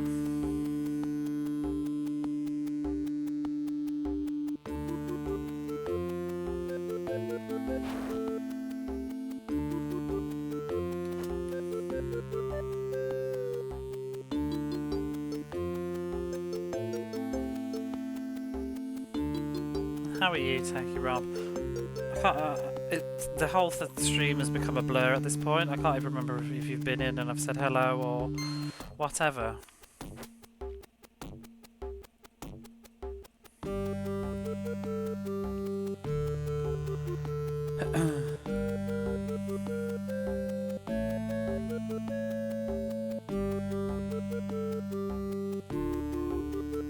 Never be bothered to kill that snail anymore. I feel like he's just the least of my worries.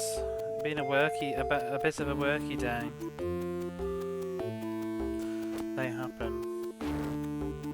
I'm not sure yet, but I may be working next Monday now, which is annoying but also a good thing. It's a good thing financially. I've asked basically because I know that there's somebody absent. They didn't say anything because I've been covering for 2 months, but because this person is still absent, I've basically just said like, do you need it? Because I'll do it. I don't know if they're trying to save money.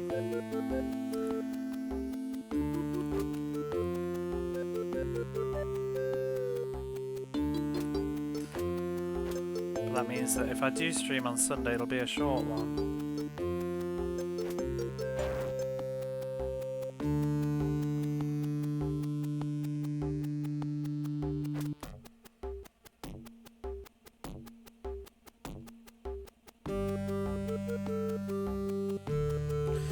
But a full day of work is definitely a priority.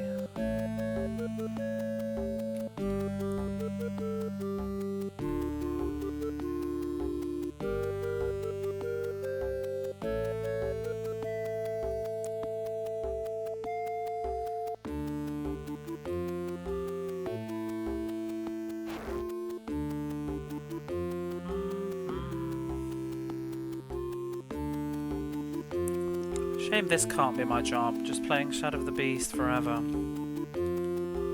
What a shame.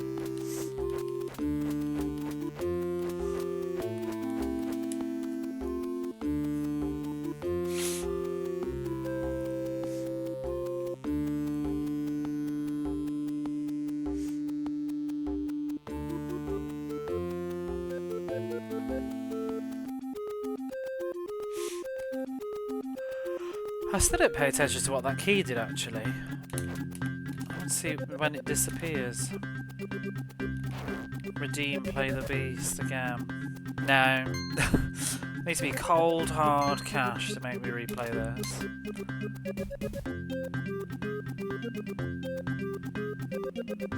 This is a one time only. Now I could see myself replaying this for fun, but I think if I did, I'd definitely drop a save state. Like, you know, when I've got nothing to prove anymore, I'd just plonk a save state after this stupid garbage at the beginning because it's ridiculous. I mean, except for when I have a complete brain fart moment on that boss at the start. I never die. I'm gonna die now that I've said this, but I never die on this sequence. It's literally just wasting like 3 or 4 minutes every fucking time. I'm not even like paying attention now. I can almost autopilot this. Shadow of the Beast and Nuzlocke watch him. Who's in hell though? More, you or me? I don't know. Maybe I'm in hell and you're in purgatory.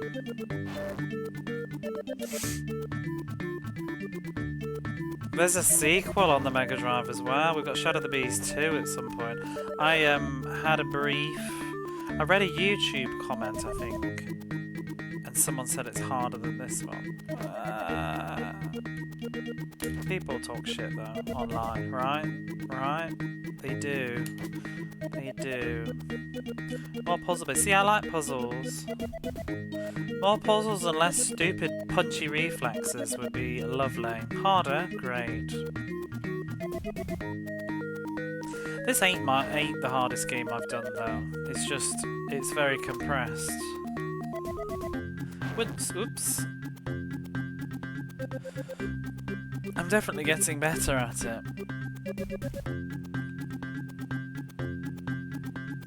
I think finishing this will not compare to the satisfaction of finishing something like Ride and Trad, because that was hard. And also finishing Battletoads, that was hard as well. I'm pushing my luck with the health this run, because I was being really, really casual. I'm trying to think what else has been really hard. Awesome Possum was pretty rough at the end. I kind of felt like a fluke. Marco's Magic Football was hard at the end too. But not as hard as this, I guess. But it's pretty bad. I thought Toy Story actually was quite hard. Oh, that's no good. Oh, we're dead. We're dead.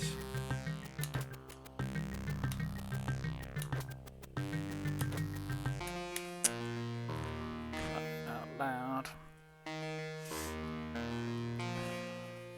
Well. Post coffee break warm up. Let's do the beginning better, shall we? I did sort of face roll a lot of that. You just do though, you just get bored of trying, do you know what I mean? It's like quicker to just walk through shit. If you can get away with it.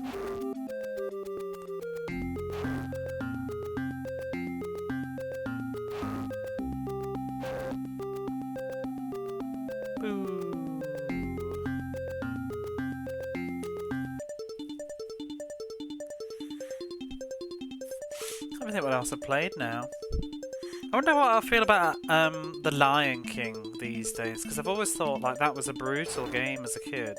But I wonder if I'll even like flinch too much at it anymore. Probably will though. Aladdin changed. I used to think Aladdin was really hard when I was younger, and I just breezed through it like in about 2 hours I think when I played it on this. And I never beat it as a kid. I used to always use the level select cheats. I can't remember. I think the magic carpet. I used to hate the Cave of Wonders collapsing level with the boulders. That was wretched.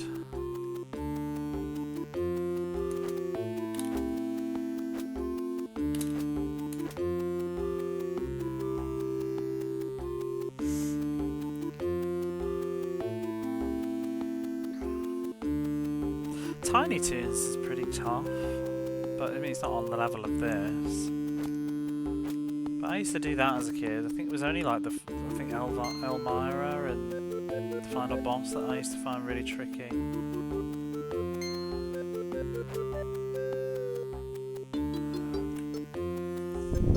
Batman Returns is hard actually. That was a tough game. But again, you've got forgiveness because you've got lives and whatever. But those later stages were a nightmare.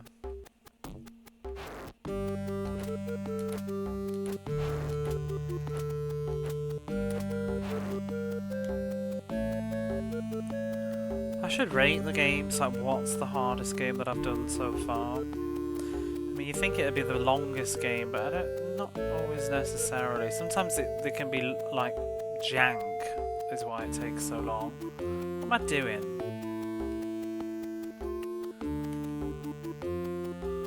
Bart versus the Space Mutants, that was hard. That was really hard, and a lot of that was because the platforming was toss.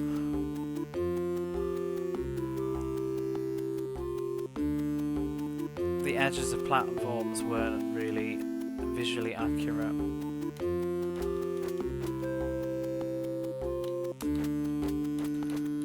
But I rated that in the end. Probably like 4.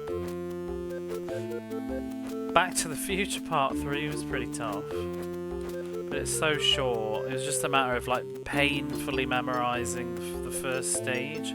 When you're riding on the horse and you've got to duck and jump and punch stuff as you shoot stuff as you go by.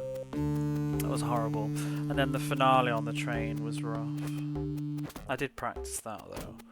Off stream because it was horrible.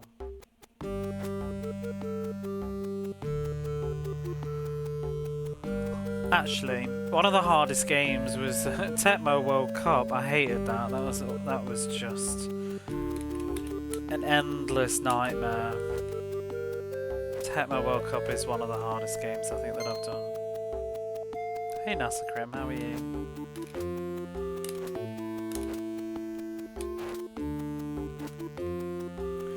I don't think I'd ever want to beat Tecmo World Cup ever again. Legit. I'd have to drop a save state on like the semi-final because the AI just gets so obnoxious. I never want to do that again.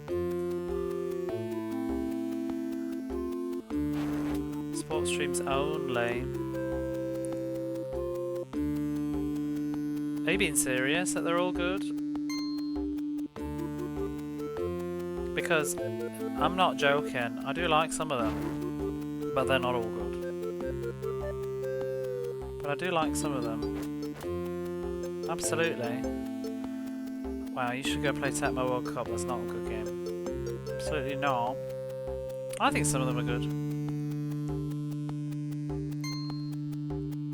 I don't really like the football ones so much, but I also don't really like football.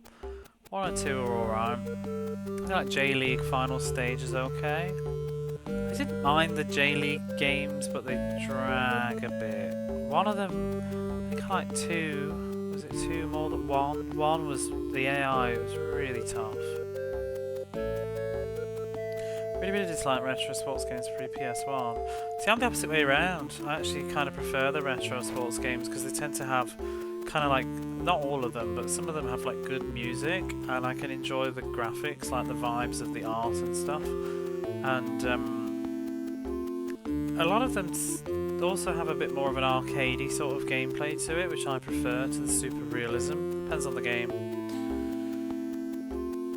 But I feel like at this point, I'd rather play like a Mega Drive football game than a PlayStation 1.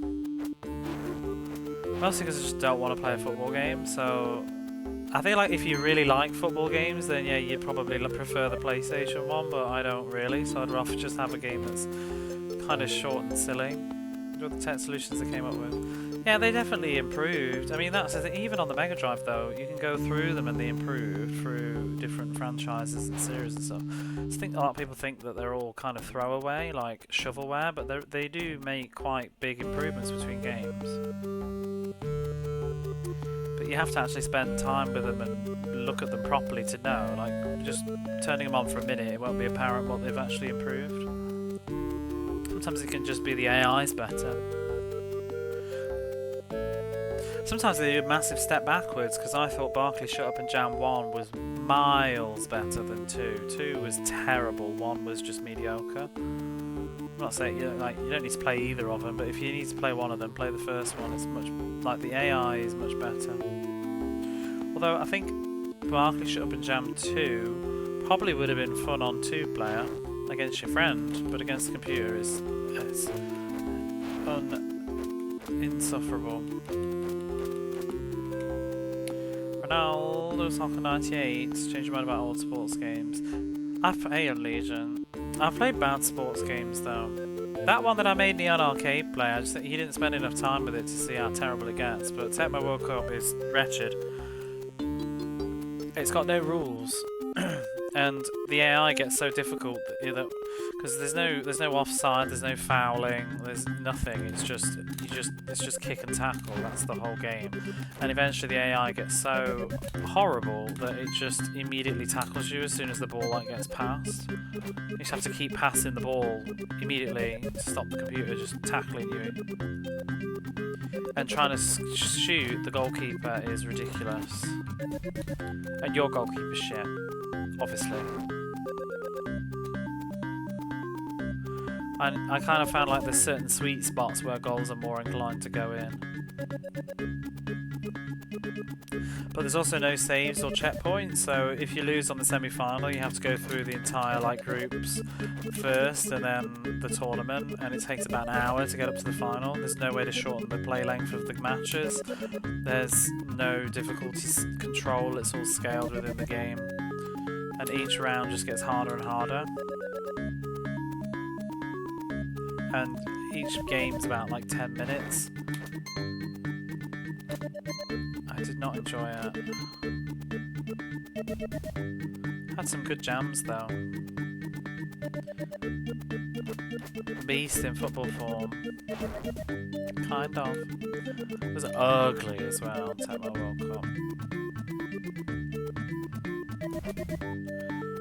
We're very well versed in these games. Well, yeah, unfortunately. Only the ones I've played. Just spent a lot of time with them. Some stuff doesn't, it's a bit well, not cliche, but just, I don't know. It's not cliche because not everybody says it, but I guess, but I say it a lot.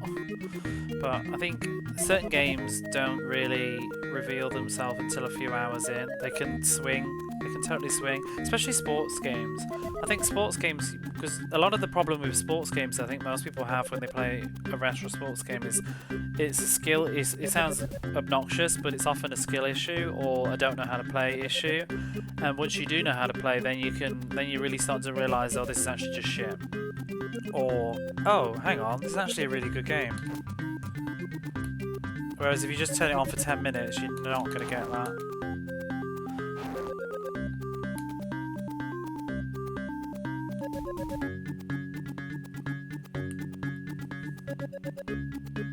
I think a lot of sports games for me became more fun after first few hours, or I realised I hated it. I'm not doing very well right now.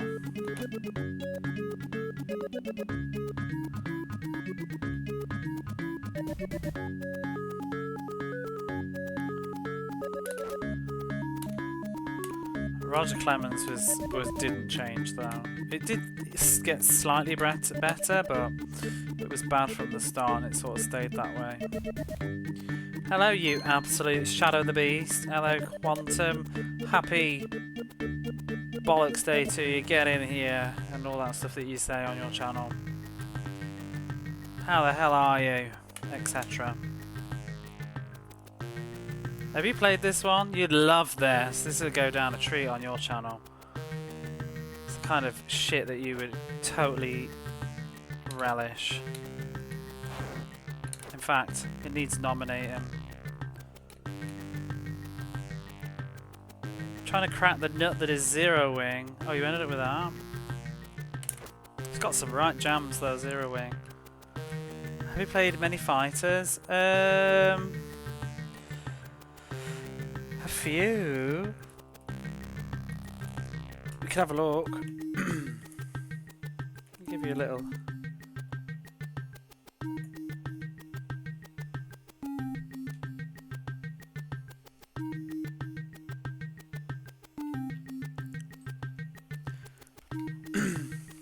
They're mostly bad, to be honest. Oh, Quantum's playing the arcade version. So YouTube, one of the only places on the internet where they don't just 1cc it.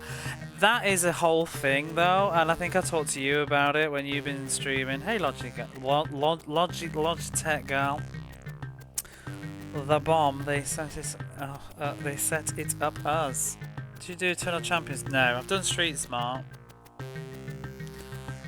The thing with shoot 'em ups is you can't find like real people, basically like slightly crap people playing shoot 'em ups online. You just, unless you're on Twitch and you happen to be watching one, but you can't. It's always just people like showing off their perfect 1cc crap max power. You can't see anybody doing like stage 5 of Hellfire with no power-ups. There's no videos of it. It's just them godding through the entire game. And when you just want to know like how the fuck do people even do this, the answer is usually just don't die. Has to do the checkpoint with the shooter, yeah. No, that's why I learned how to do Zero Wing without full power-ups, and I had to do with Hellfire because I know that on a run I'm not going to 1cc it. It's not even 1ccing, it's don't die at all. If you die, the game changes. Don't die.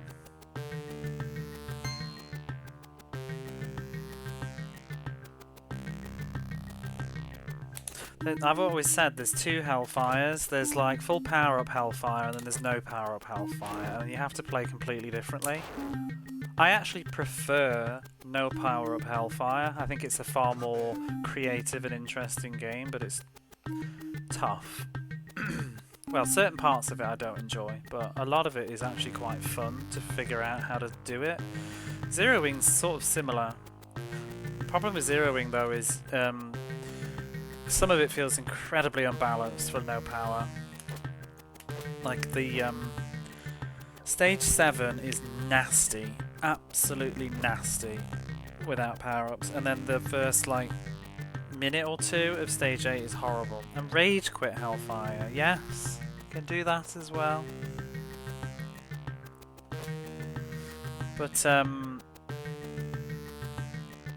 the only issue that I had, and I don't know about the arcade version, but I actually found that the final boss of Zero Wing is unbeatable for me. I could not figure out any way to beat him without this. After you've died, you have to get the specific power up. I think you need the green power up. I could not figure out any way to kill him with any other weapon at lower power. And I don't really, if that's true, I don't really like that as a game philosophy. I feel like they should all be viable. But it was just you struggling to do enough damage before this thing just rams in your face.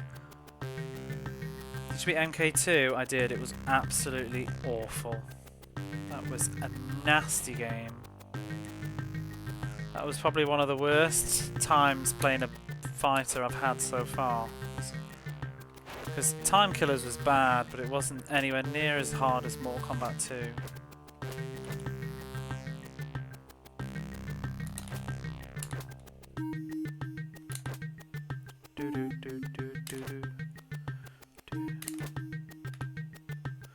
Do it with one laser. Oh, you're on the boss?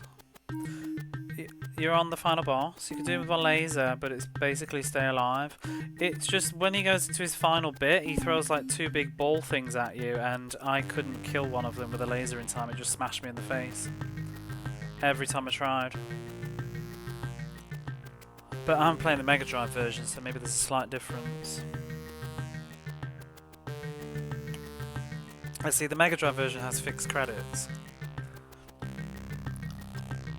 But I sat there like off stream with the save state. I kept reloading it and trying, and I just could not stop dying on his like last 2 orbs with any weapon other than the green missiles. And I had to do some absolute like maneuvering nonsense to give myself enough space to kill it before it smashed me in the face. I mean, if you got full power-ups, he's a piece of piss, but you might not. I mean, it's not. It's still hard, but it's totally different.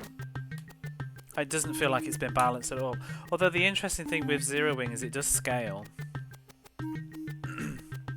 I think it's the bosses have the most health with the green power-up, and the least with the red. I'm gonna have to go around again. Drop the shoulder Steve Gerard style. Able to find a way to send it the wrong way. Oh. It took me ages to figure out how to just dodge missiles on that game. Time Killers is terrible. Hey Jason, how are you?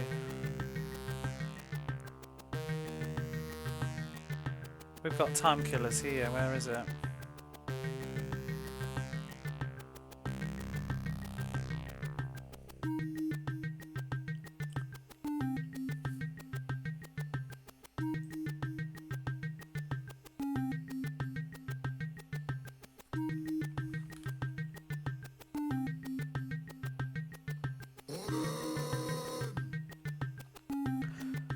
Let's just see if I can not go around again. Ah, now I'm going around again.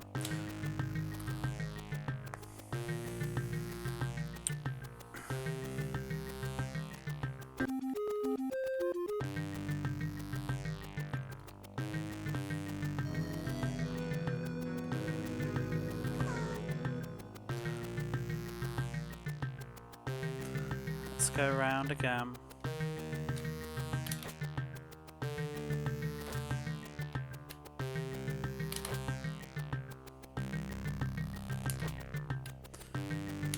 You've read a lot about it, never played. It's awful. Can you see the time counter? The game is literally like 15-20 minutes long. What's the main character supposed to be? An ex-human.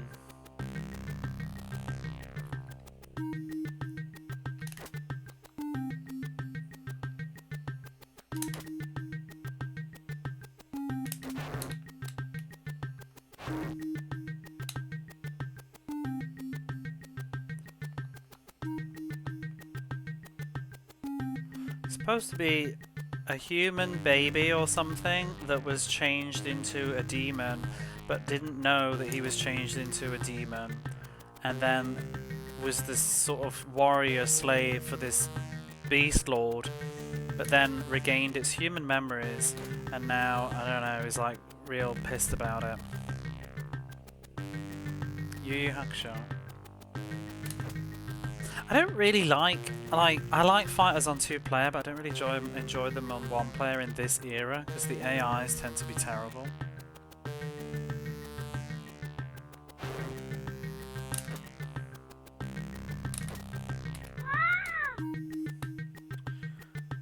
Very tortured.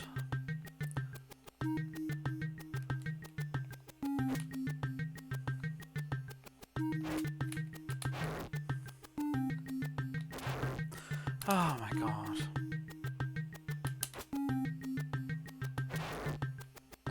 Timings are all off.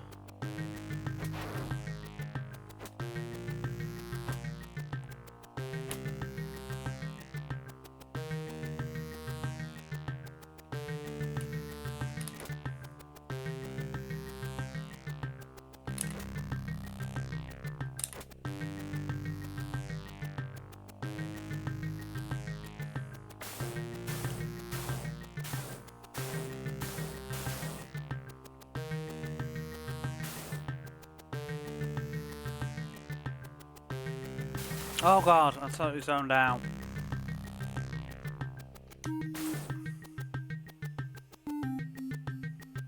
Setting seems intriguing. Looks great, but it's not good. I'm very much just in the throes of it now. I can't even be bothered to do half the mechanics if I can just face roll it and get the health. It's taken me ages to learn what I can and can't get away with.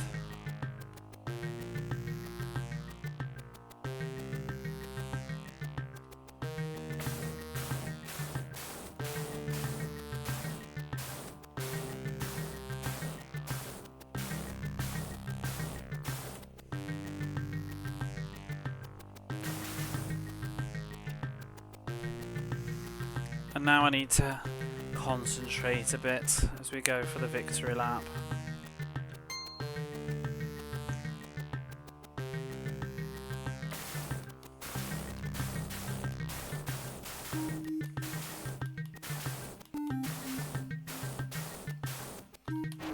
Piece of shit.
Fuck you.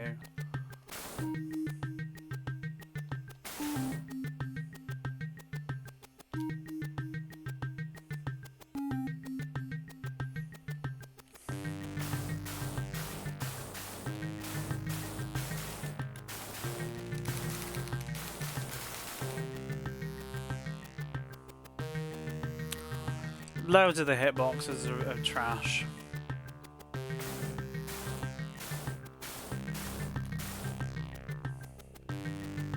Shit!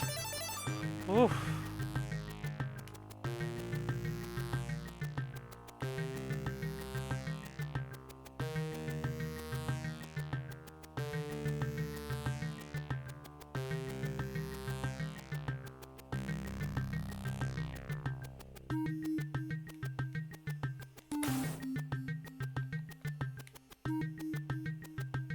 I wish. You have to shoot it in that hitbox behind it, but you've also you can't scroll the screen off the bullet. If the bullet isn't on the screen, then it won't hit. So you have to stay in there long enough to make sure the bullet touches it. You only get a tiny window to do it.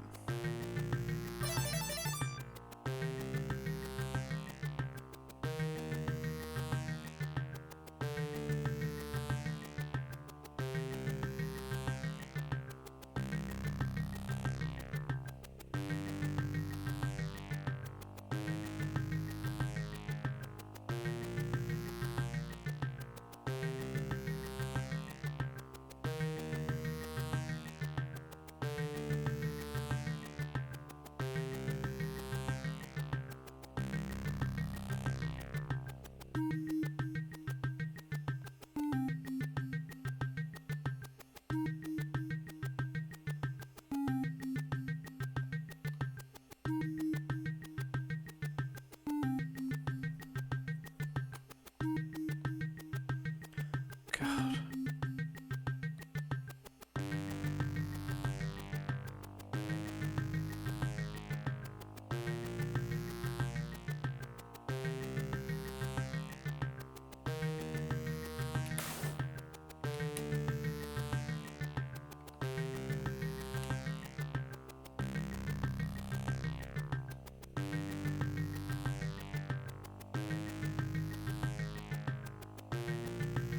Piss.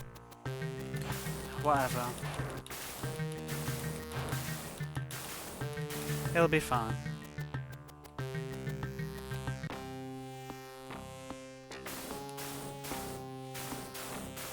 Ah! Forgot.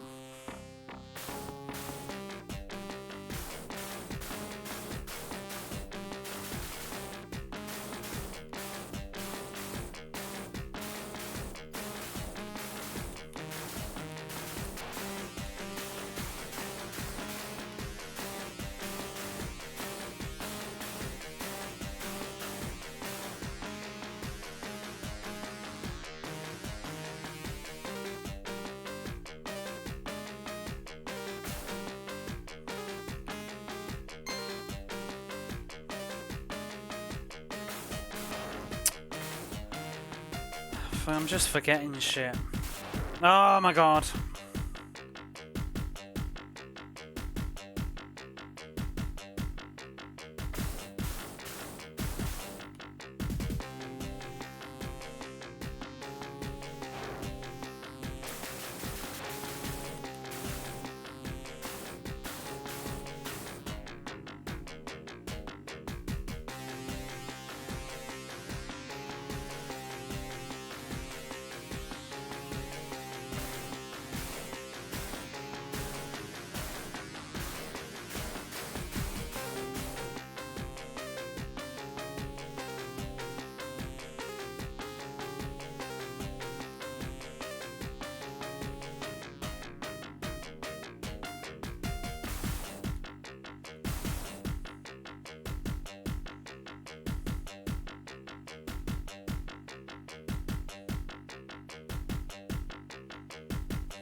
And what we found out is if you go too far, it just despawns the pissing health pickup, so I need to like shoot it there.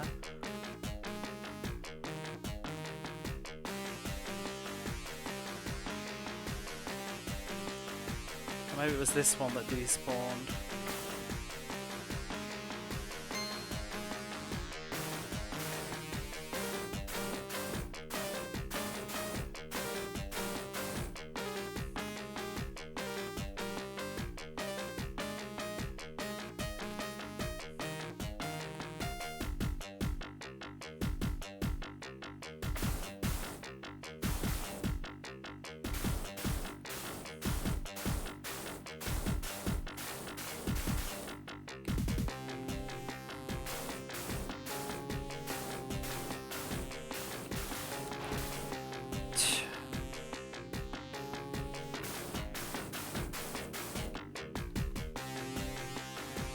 Oh no. It's the most Amiga Mega Drive game of all time.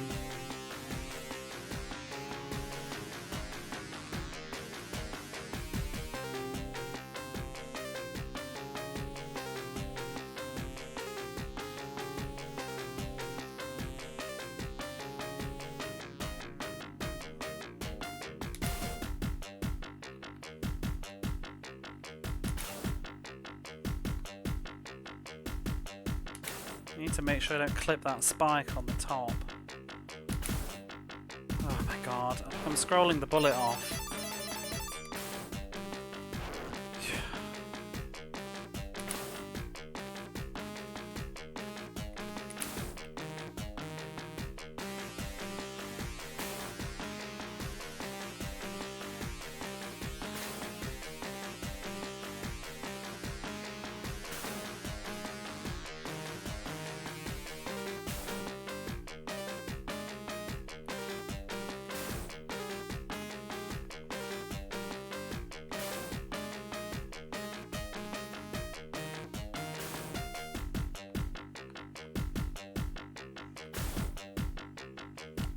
I feel like, oh my god, I feel like it's got more health this time.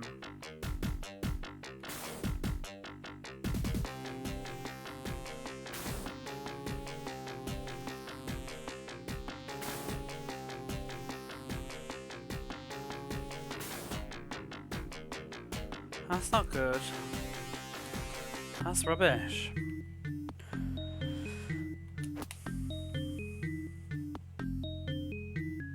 gonna die.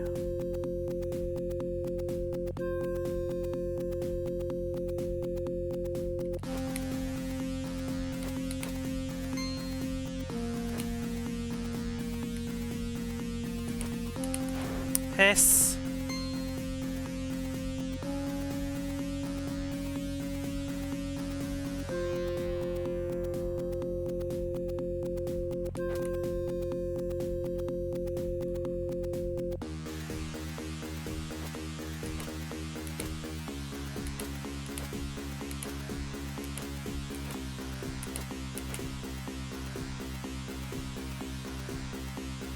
There's another thing from the left and I don't remember when it's coming.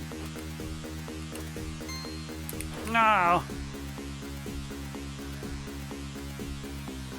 I don't know if this one's a health or not. Should I just find out? It's poison. So both the middle ones are poison.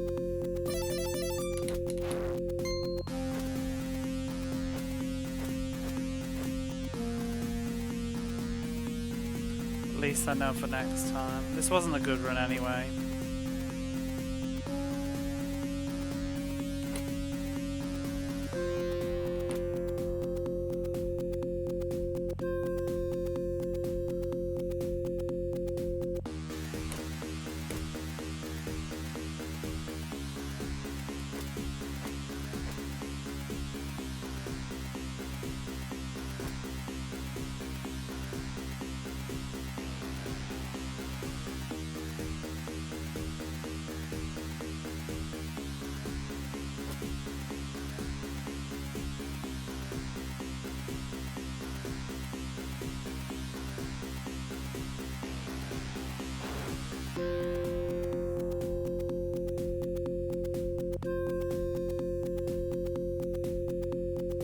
Oh no, this will kill me, won't it?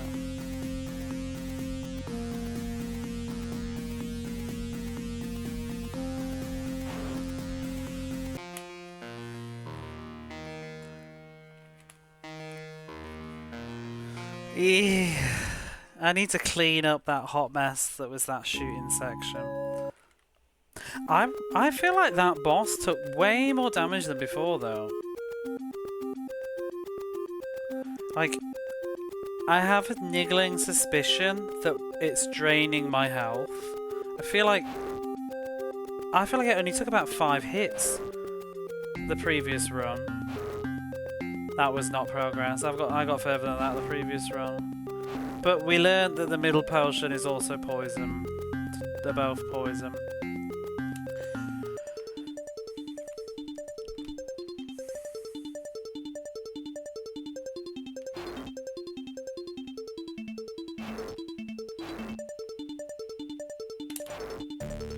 What a load of rubbish.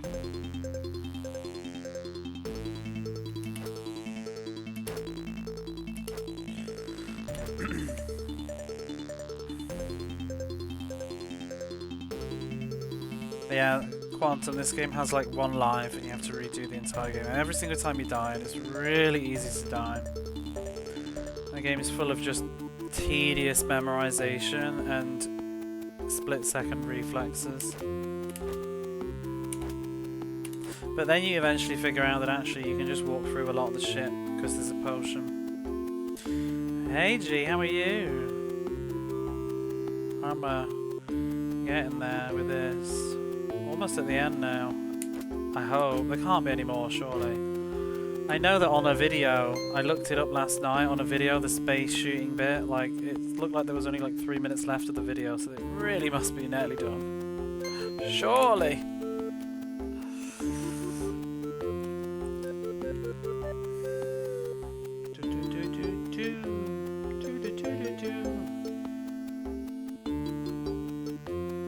But yesterday, I got as far as the shooting section and then I got to the boss. Today we've got past the boss to the whole bit after.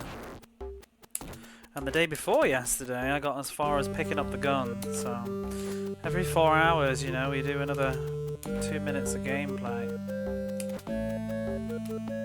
Nearly completed the tutorial. Turns into a point and click.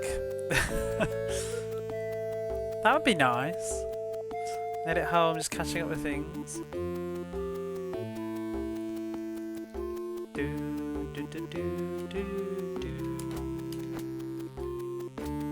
Love a point and click.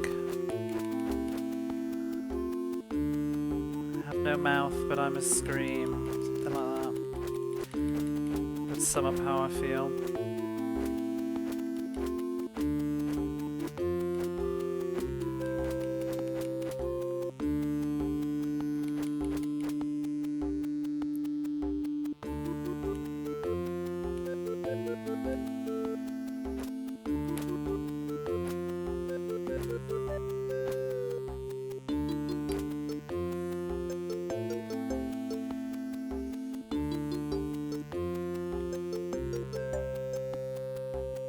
How are you, Damien?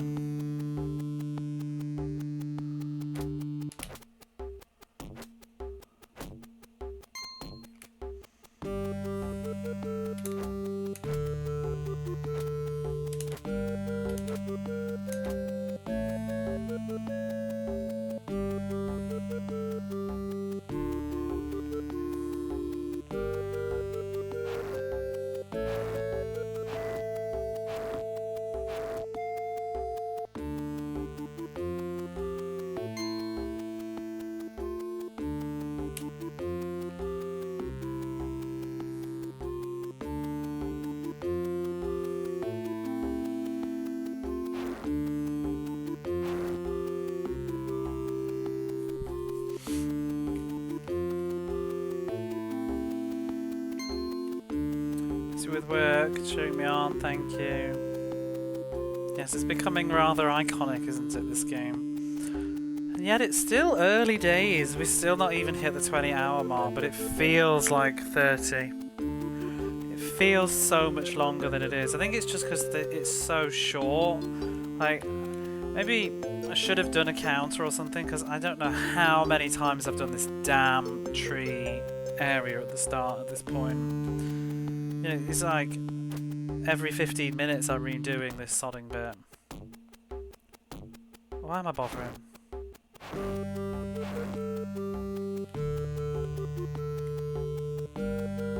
And yes, those are the Psygnosis owls. I haven't had anybody ask today.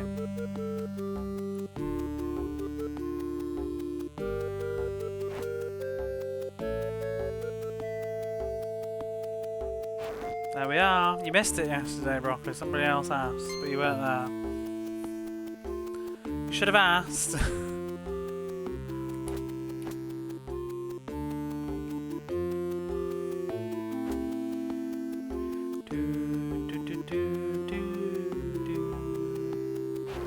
Oops. Played Agony.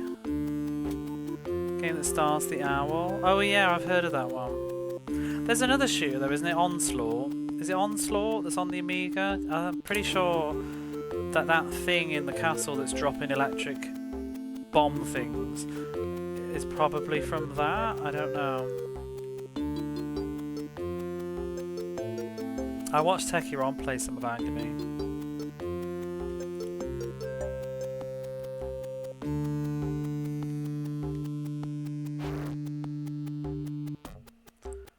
It's pretty spotty. All sorts of weird strategy. What am I thinking of? There's another game that's on the Amiga that's a shoot 'em up and Lemmings has a level to it. Do you know what I mean, Techie Rob? Agony was beautiful. One of the Lemmings levels, it's even called it, but I can't think what it is. Apidia, no. It's all like bloody and nasty looking. I'm sure it's not blood money. I'm sure it's like one word. Maybe I'm wrong. Because Lemmings has got 2 cameos, I think. It's got Shadow of the Beast levels and then it's got another one. And the other one is a shooter, I'm pretty sure. And it's all like red, kind of gory, bloodish looking. Is it? Maybe it is blood money, but it's just not ringing a bell. Disposable hero. I'm sure it's like just, it's a very shoot 'em up kind of word, I thought. Like just...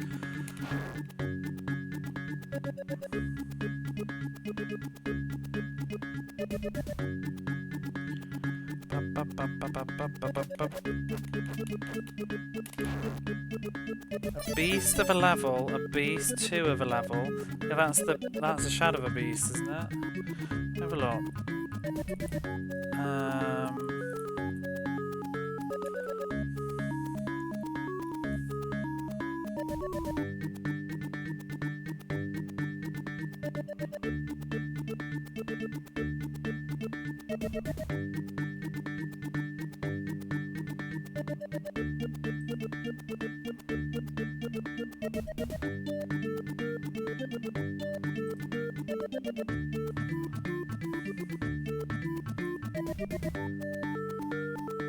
Maybe it is blood money. Let me look it up.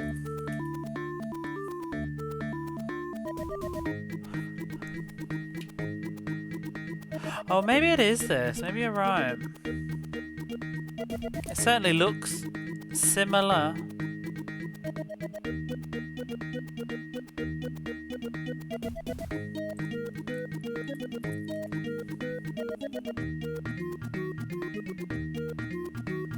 Blood Money Lemmings isn't giving me anything though.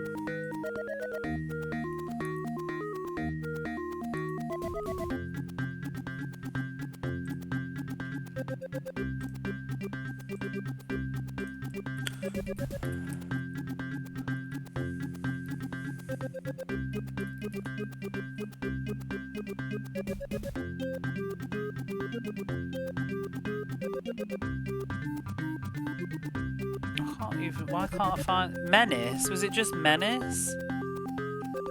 Menace.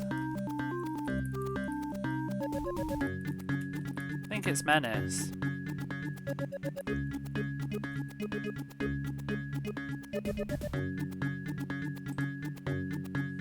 Yeah, Menace. That's what it is. Menace on the Amiga. But actually, looking at this, it doesn't look like it's Menace. The ship's not the same.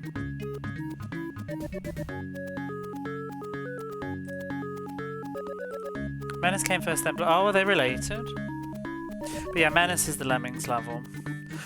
Super Worky Lurky was a recent Amiga game jam where someone did the concept level for the Agony sequel. It's pretty fun. A Pity is amazing for music. I love that track. I want to play A Pity at some point just to listen to that music. Who did the music for Blood Money? Because A Pity is what's his face, isn't it? Chris Hulsbeck, isn't it?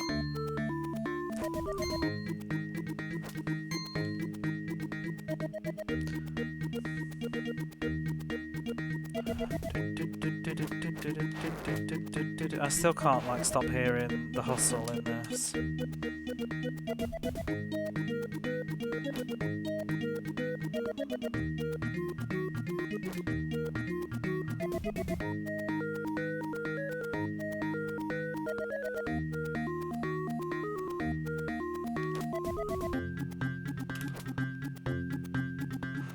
Do you know, I also am kind of curious, like I've been really strict about spoilers and hints on this, and usually I don't like backseating and I don't like hints, or whatever, but I don't know. I'm wondering, is it fun? I'm kind of enjoying it, it's satisfying, because sometimes I've been known to just like check YouTube or whatever if I'm getting really fed up, like how do I do something?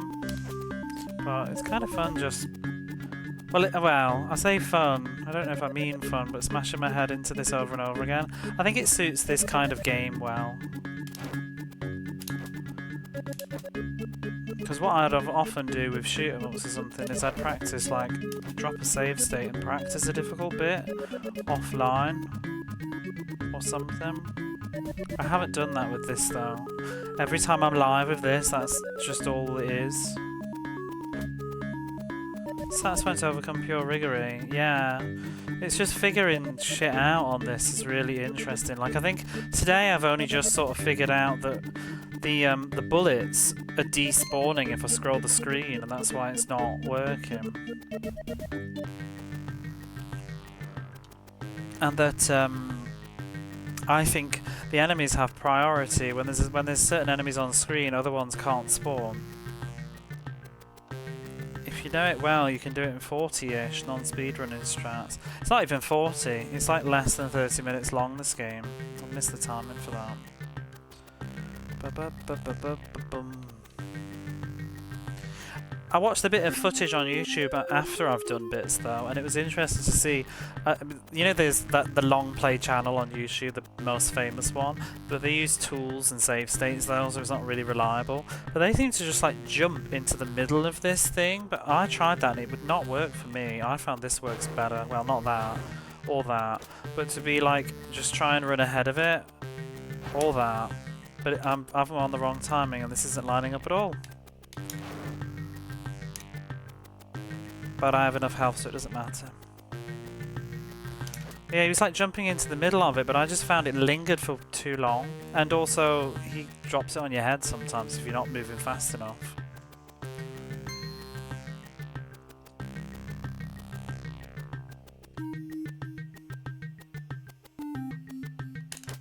Is this? I've only spawned one.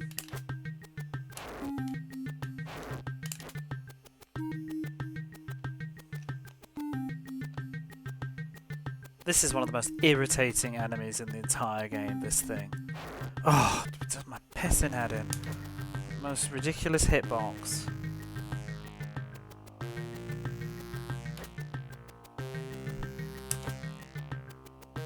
Forgot about you.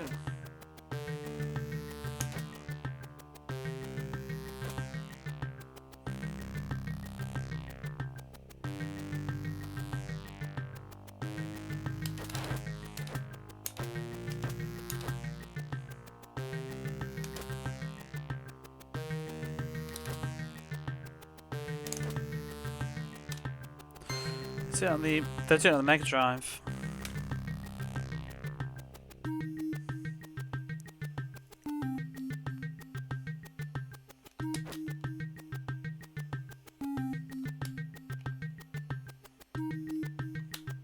Oh, piss off.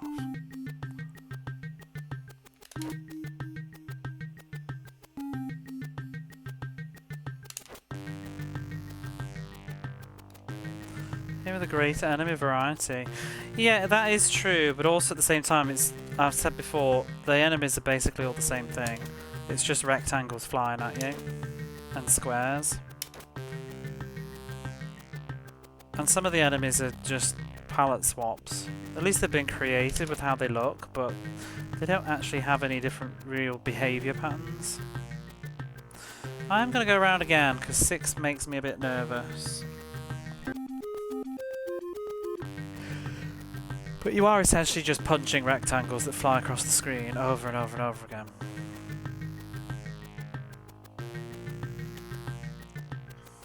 Like now, this is the square that's going to fly at me. Oh no, that's the arch-shaped square.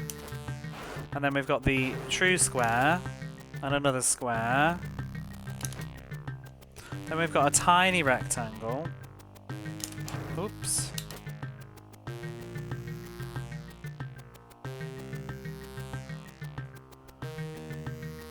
And now we've got a jumping square. Oops, I forgot those.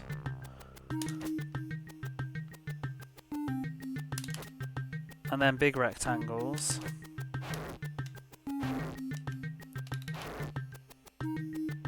Only got this beast here on the Amiga do it. And then we've got this stupid rectangle which is way bigger than it visually appears to be.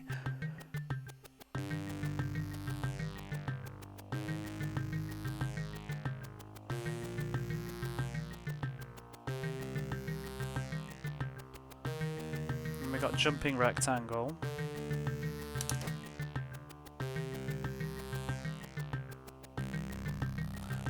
Flying across the screen rectangle. Square. Square.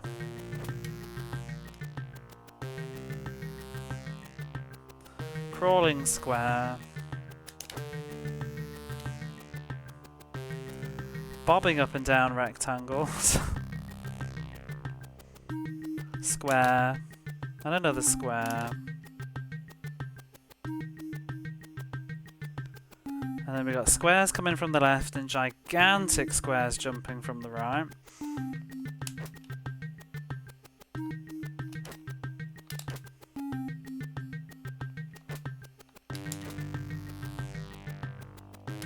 And then flying rectangles. Oh no, flying squares. And another square, then a rectangle. And a little bouncing ball.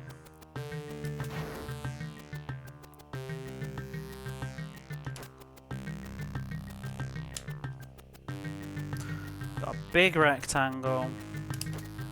And 2 more squares. 3 squares. Unless you jump kick and then it'll be 2.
Pew pew pew.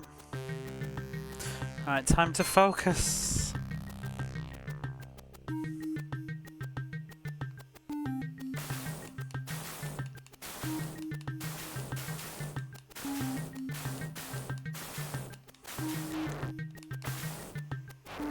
Bastard. Like, what? The hitbox appears way before he does. It just, a giant square appears, regardless of whether the hatch is open.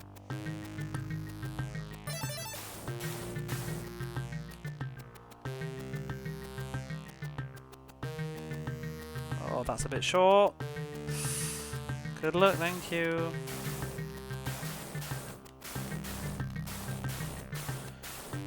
Because it just spawns as a whole square.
Oh.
Piece of crap.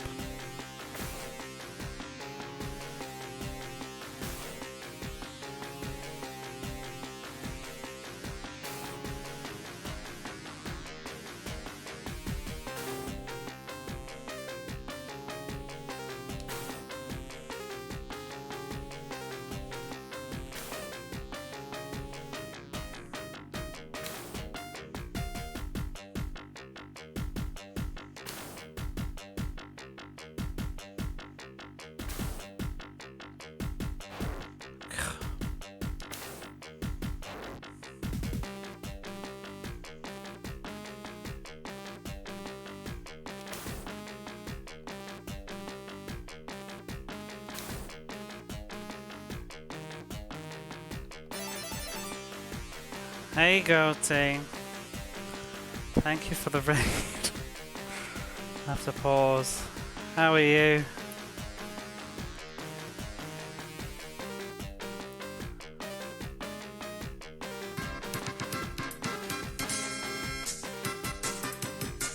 Thanks for the follow.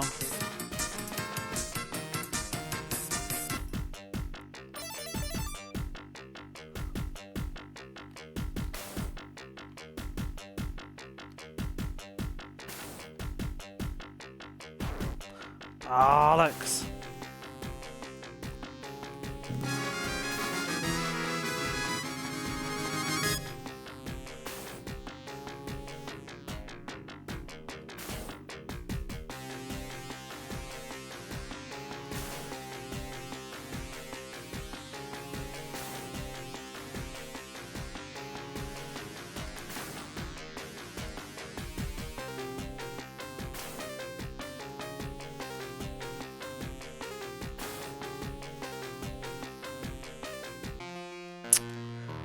Christ. See ya.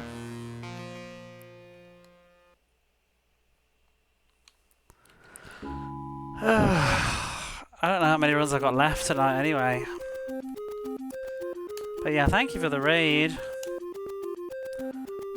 That was a stressful moment.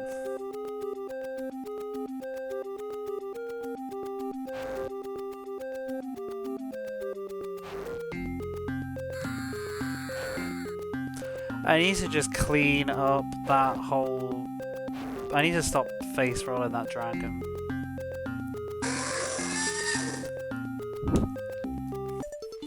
I feel like I was doing better on that boss before I realised about having to keep the screen on scroll, just doing the forward backward thing.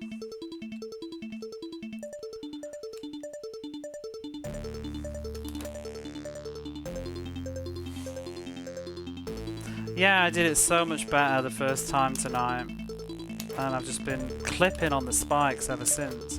I don't even know, but I feel like it has more health when it hits you.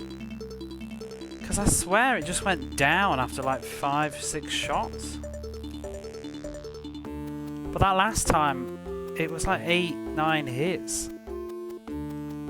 Unless I was miscounting.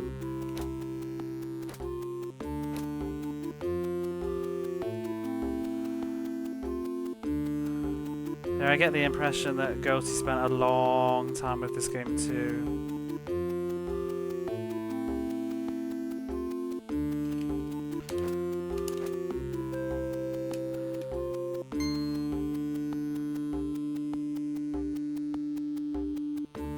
All the hits count? No, they don't count unless it flashes white. But the thing is, when you shoot, if the bullet goes, if you scroll the screen, like if you move backwards too fast and scroll the bullet off the screen, and so that you can't see the bullet in the boss's hitbox, it won't register.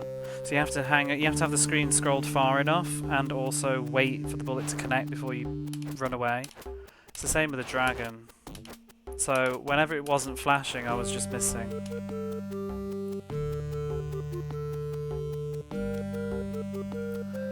It's the only logic that I can come to, because you just miss, and the hitbox is actually like it's like behind the boss, so you've got to scroll it all the way in.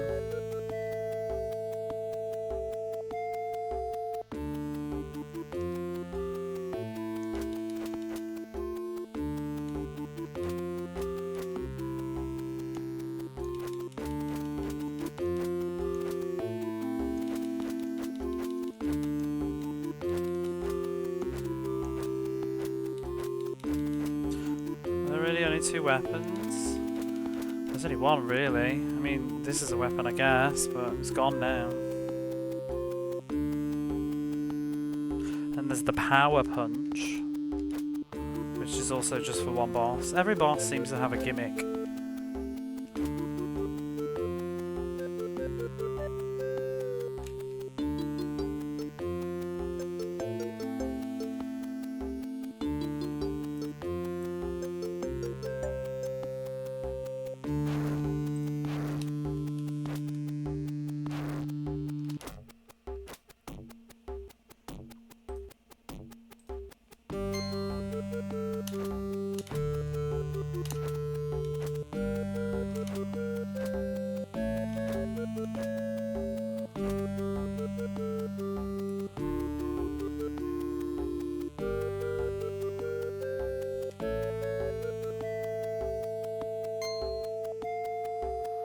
I've only got 4 health, so I'm just gonna pick up that potion and face roll. This can't be arsed.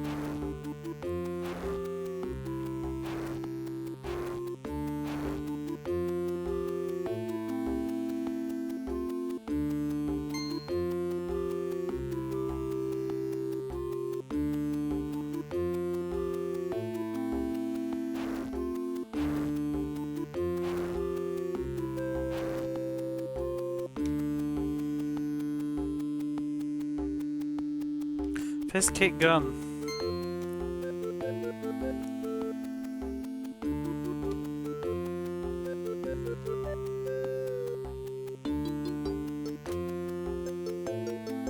I want to pay attention. I keep forgetting to check when the key, like, is the key disappearing? Like, do I need it to go behind the dragon, or is it after the shoot 'em up, or is it I've still yet to use the key? Because I still don't even know why I'm doing this at the start. I'm just assuming that the game's going to troll you real hard if you don't.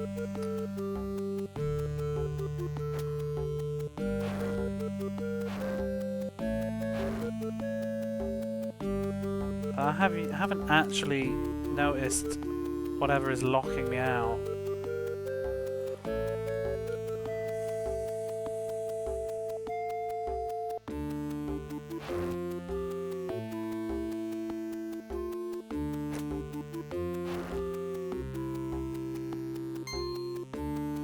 The owls.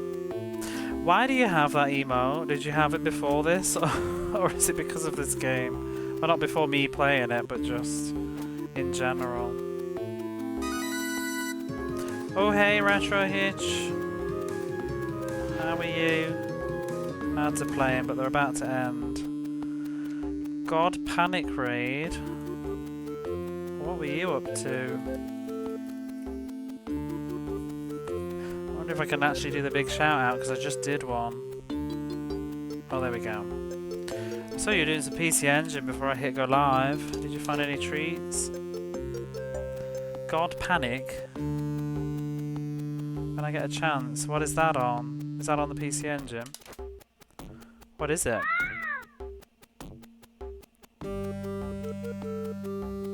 So we gave you a sub to Mega Channel Live. I wonder what it's from them. If it's just Psygnosis or if it's from this game. So smart but freaky. God Panic. Let's have a look. I don't actually have any way to play PC Engine games very well though. But I'd like to check out footage. Yeah, thank you for the raid. Everybody check out Retro Hitch if you like watching lots of different consoles.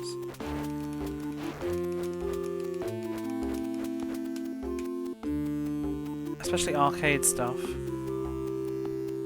Is that a sequel to Gal's Panic?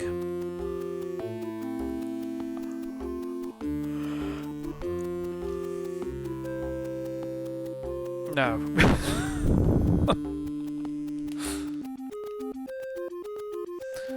Yeah, revealing sexy images of God.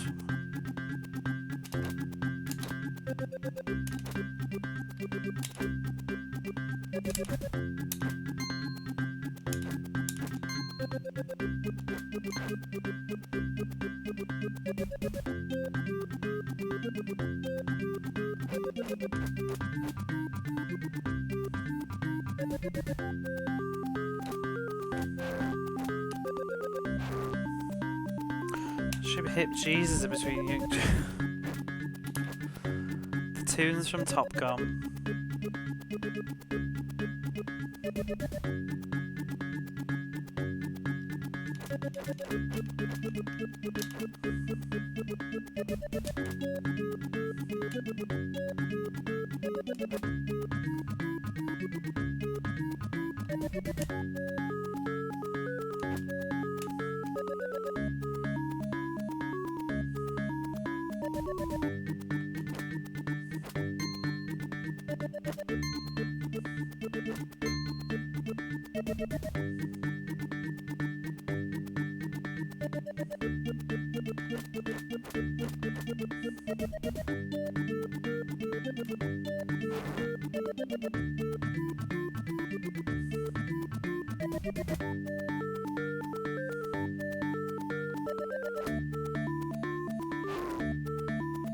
Lies.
Will this be it? Will this be the one?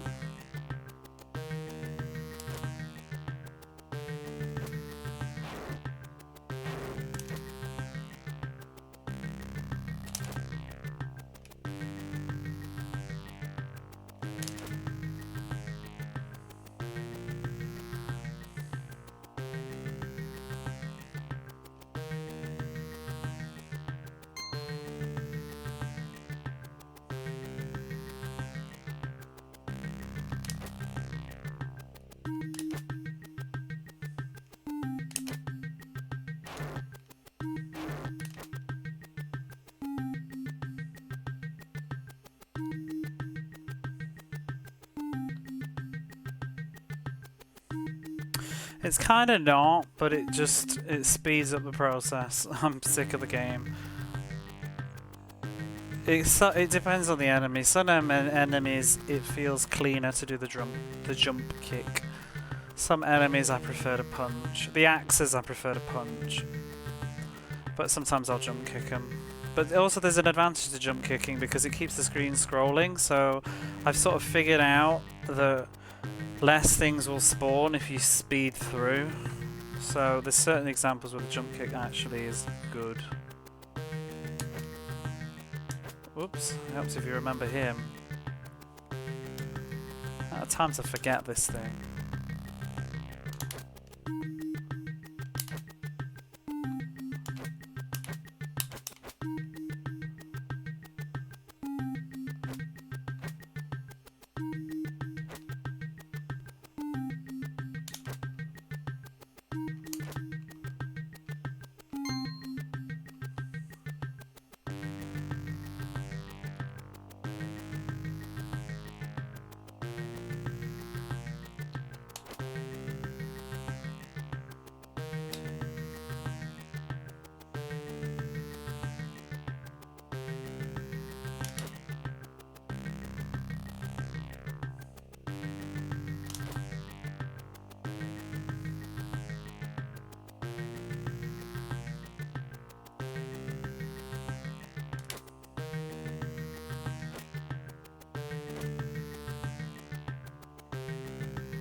Bollocks.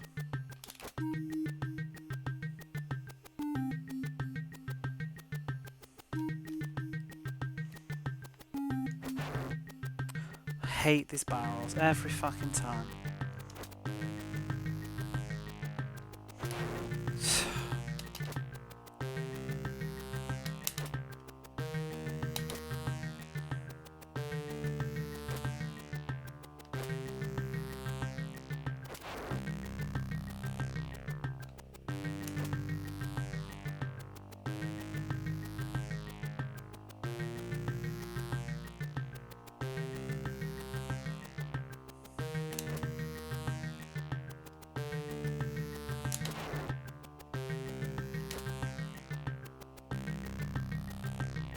See, if you jump kick those, you'll only get 2 instead of 3. If you punch them, you probably get 3 spawn.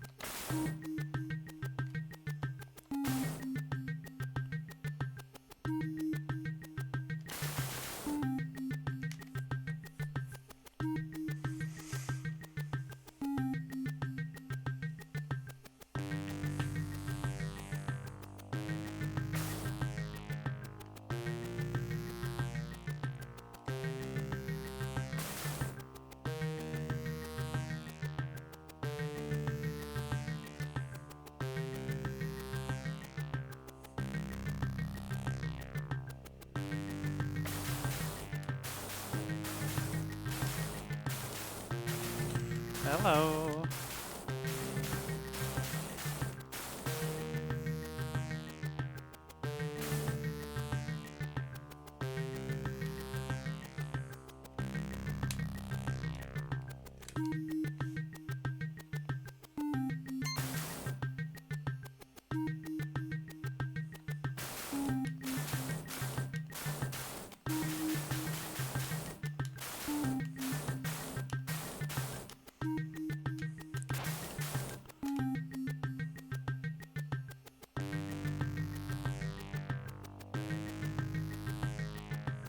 Oh, that's a bit short. Whew.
Yeah, now to deal with the dragon. Should I just face roll the dragon or or try? Choice.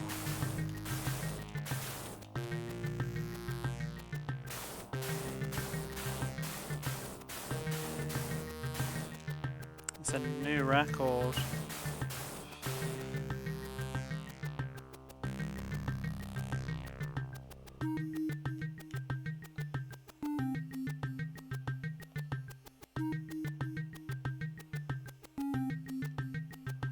No.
Oh, fuck off.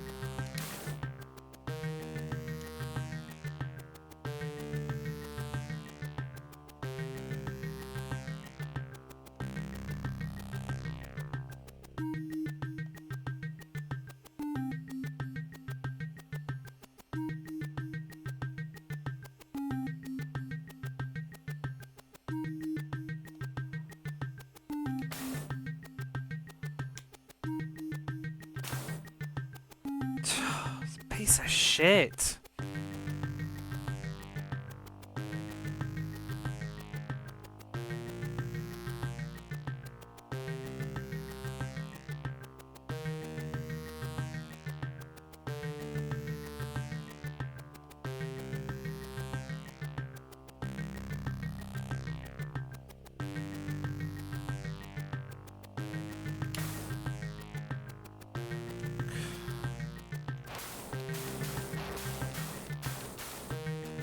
Twat.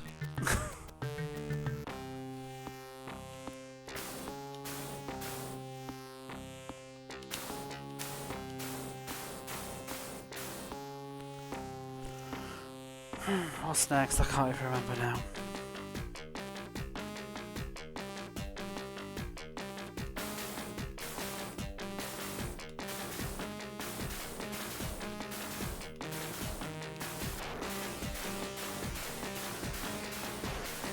Oops.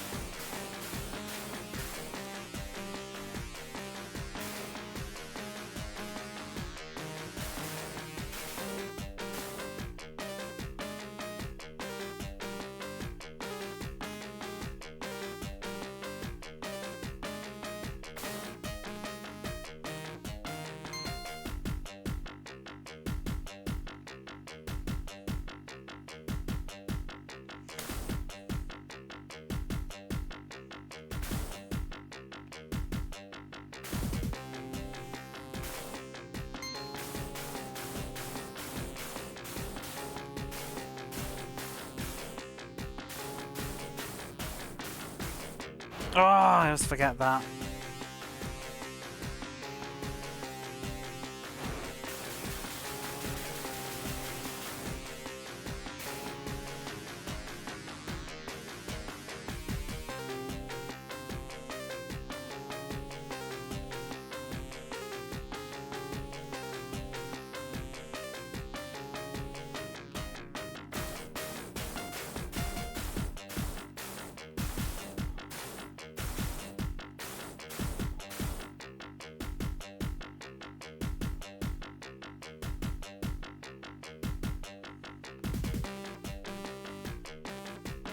Oh, bollocks to you.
Oh, I thought it was something else first.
Bollocks.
What the fuck is this? Like, what am I supposed to be doing?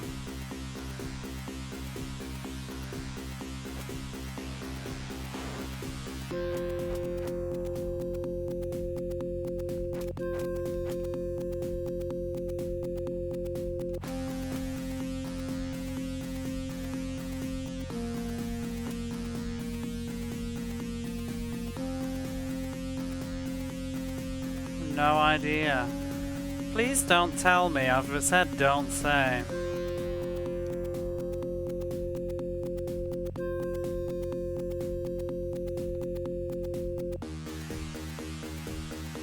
And no spoilers or hints, please.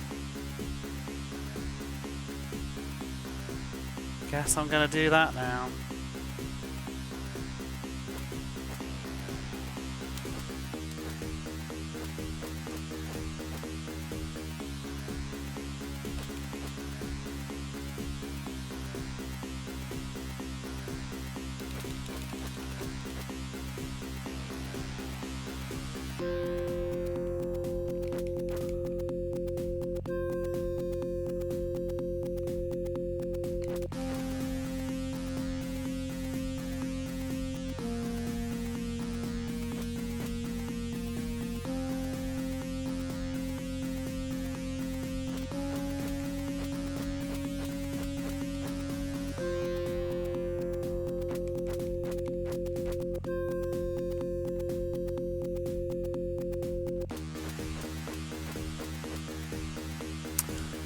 Well, there we go. I would have liked to have figured that out myself. I did the rest of the game. Congratulations, you have freed yourself from the shadow of the beast.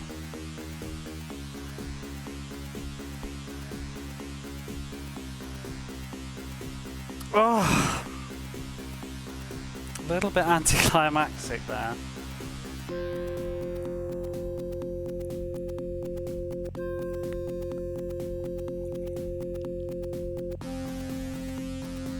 It wasn't a dread. No, apparently it was a toe, as was explained. Well done, Rob.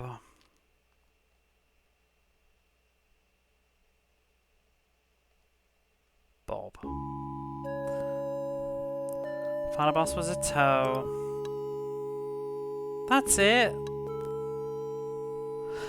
Hit a punch just above the toe. I know, they could have made it clear, like, it just makes no sense.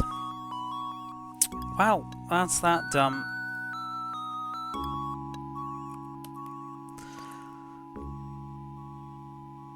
I got a kind message, yes.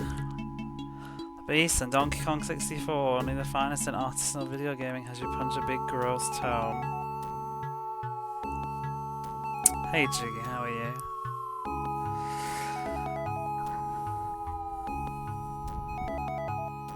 Well, yeah, we got there in the end. Although, I would like to say I did really say no spoilers and no hints. I kind of feel like it stole the final thunder a little bit there. Since I've just struggled through the entire game. You did it in 18 hours? What I haven't been able to do in 18. Thank you for the bits, DC. On to Beast 2. We'll see. Not now.